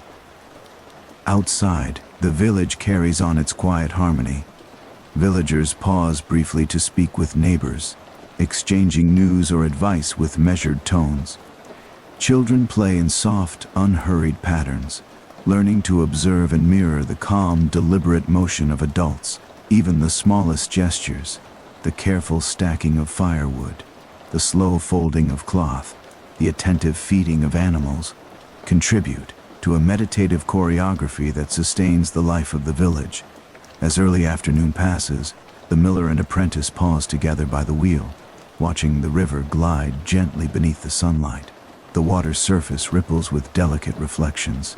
The wheel continues its patient rotation, and the stones hum steadily, forming a soft, continuous symphony of sound, motion, and observation. Notice the flow, the miller whispers, how everything, river, wheel, stones, grain, and hands, moves together. Life is found in this harmony, in the quiet attention to ordinary things, and in the gentle persistence of effort over time. The apprentice breathes slowly, absorbing the sensations, the warmth of the sun, the faint vibration beneath the floorboards, the aroma of flour and ale, and the soft murmur of the river. Each detail becomes a point of calm awareness, a thread connecting past and present, individual and community, work and rhythm. He feels the steady continuity of life, the subtle weave of human care and natural cycles, and the gentle, hypnotic comfort of ordinary, attentive labor. The afternoon begins to wane, and the sunlight softens, casting long, warm shadows across the village and the river. The wheel of the mill continues its steady rotation, the stones humming quietly beneath the careful hands of the miller and his apprentice. Dust motes drift lazily in the golden light, and the faint aroma of flour mingles with the subtle scent of river water and warm earth, creating a sensory tapestry that is both grounding and hypnotic. Inside the mill house, the apprentice carefully fills the last sacks of the day, measuring each batch with slow, deliberate attention. Grain falls steadily from the hopper, sliding smoothly between his fingers, a tangible link between the labor of farmers, the rhythm of the stones, and the patient guidance of the miller. Notice how each movement matters. The miller murmurs softly, even the smallest gesture. Lifting a sack, tilting a hopper, adjusting a plank, connects to the flow of life around us. Continuity depends on care, observation, and quiet rhythm. Outside, the village is active but unhurried. Farmers wheel carts laden with produce toward the market. Women carry baskets of eggs and milk, and children wander slowly, learning the rhythms of work and observation. Every step, every glance, every careful motion contributes to a subtle choreography of life, where continuity, patience, and attentiveness form the foundation of community.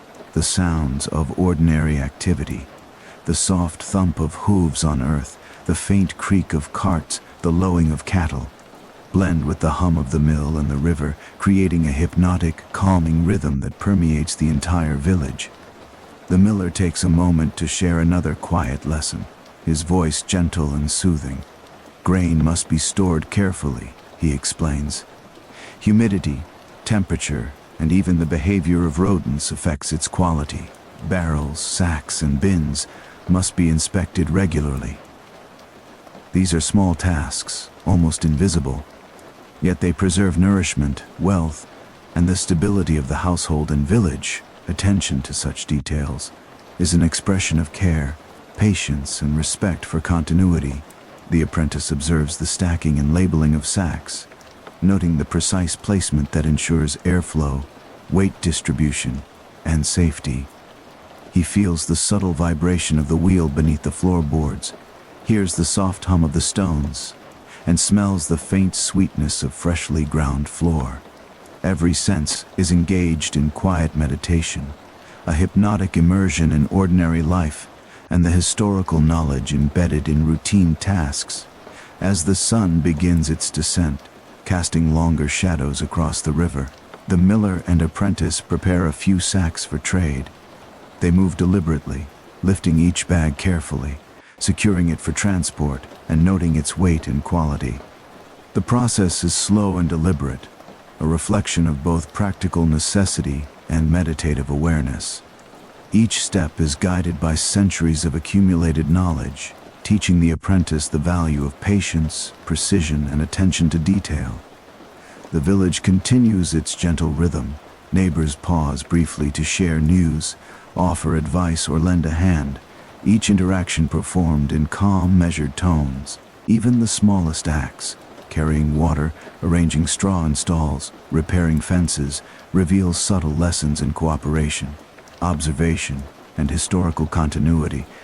Every action, however ordinary, contributes to the quiet tapestry of life that binds the community together, sustaining both material needs and social harmony.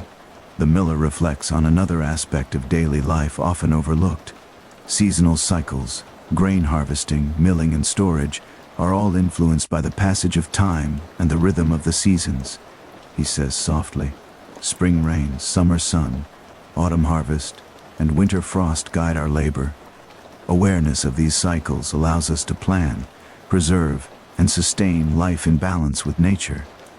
Even the smallest observation, how moisture collects on a wall, how sunlight shifts across the floor, provides essential guidance for survival and continuity. The apprentice listens carefully, noting the subtle changes in sunlight, temperature, and humidity inside the mill house.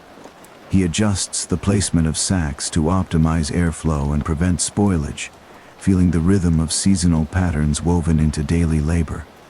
The wheel hums beneath him, the stones resonate with faint vibrations, and the river carries the gentle murmur of life forward. Every element, from water to wood to grain, participates in the meditative continuity of the day. As late afternoon approaches, the miller pauses near the doorway, observing the village from a quiet vantage point. The river reflects the soft golden light, trees sway gently in the breeze, and distant hills fade into a hazy horizon. Children move slowly across the fields.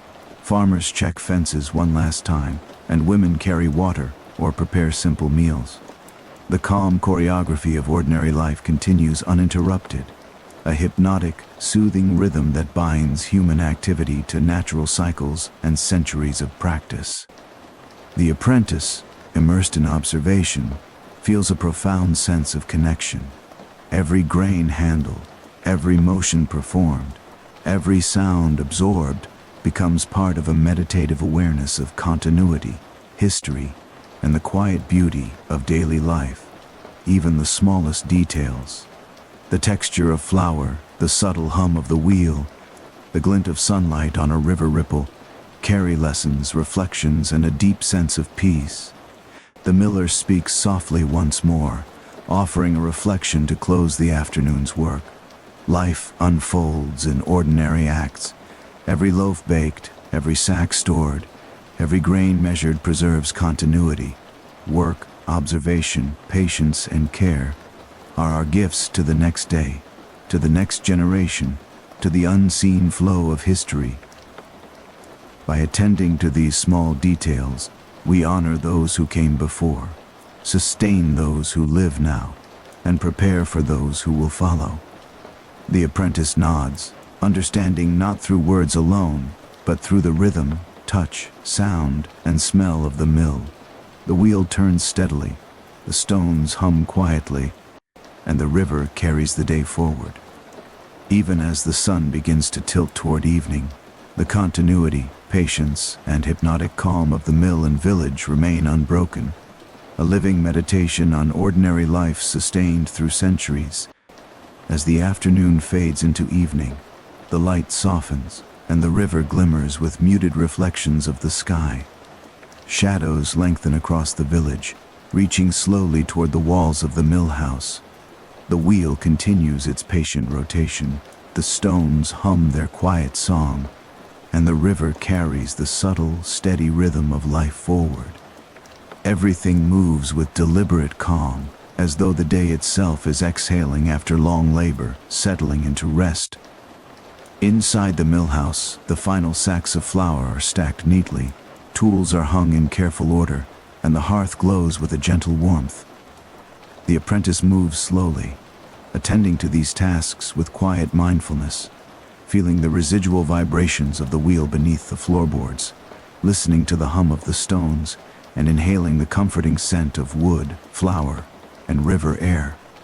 Each small motion, sweeping dust, stacking sacks, wiping surfaces, becomes part of a soothing ritual, an acknowledgement that care, patience, and attention preserve both work and life. Outside, the village rests. Animals settle in their stalls.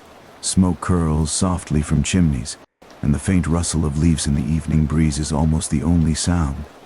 Villagers move quietly, finishing tasks or pausing in stillness, and the community breathes together in gentle, measured rhythm.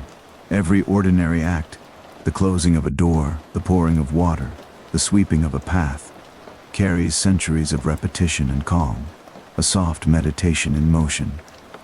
The miller sits near the hearth, watching the final rays of light on the river. He speaks quietly, not to be heard by anyone but to linger in thought. The work of the day is done, yet the rhythm continues.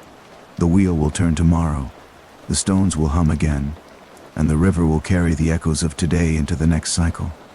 In observing, tending, and honoring the ordinary, we connect to a long line of lives that moved with the same rhythm, and we ourselves become part of that continuity. The apprentice settles near the hearth, feeling the warmth on his skin and the soft fatigue of steady, mindful labor. He listens to the river, the wheel, the stones, and the faint evening wind, each sound slow and hypnotic, each vibration a lullaby that carries the mind gently toward calm. Every detail, the rough texture of a sack, the aroma of bread, the glimmer of the last sunlight on river ripples, remains vivid yet soothing, a quiet testament to centuries of careful, ordinary life. Night falls fully, and the village embraces stillness. The river murmurs gently, the wheel slows to its resting rhythm, and the stones settle with faint residual hums. The mill house grows dim, the hearth's warmth flickers softly, and the world contracts into a peaceful, meditative space. All is calm, measured, and serene. As the day concludes, it leaves behind quiet lessons. That attention to detail preserves life, that patience and rhythm sustain communities, and that ordinary labor, observed mindfully, carries profound meaning. The wheel will turn again, the stones will hum again, and the river will continue its endless song, but for now, everything rests in gentle harmony. And so, in the quiet of the mill, in the soft embrace of night, and in the patient rhythm of life, we too may rest, following the calm flow of history and ordinary moments, drifting slowly into the timeless, hypnotic lull of sleep.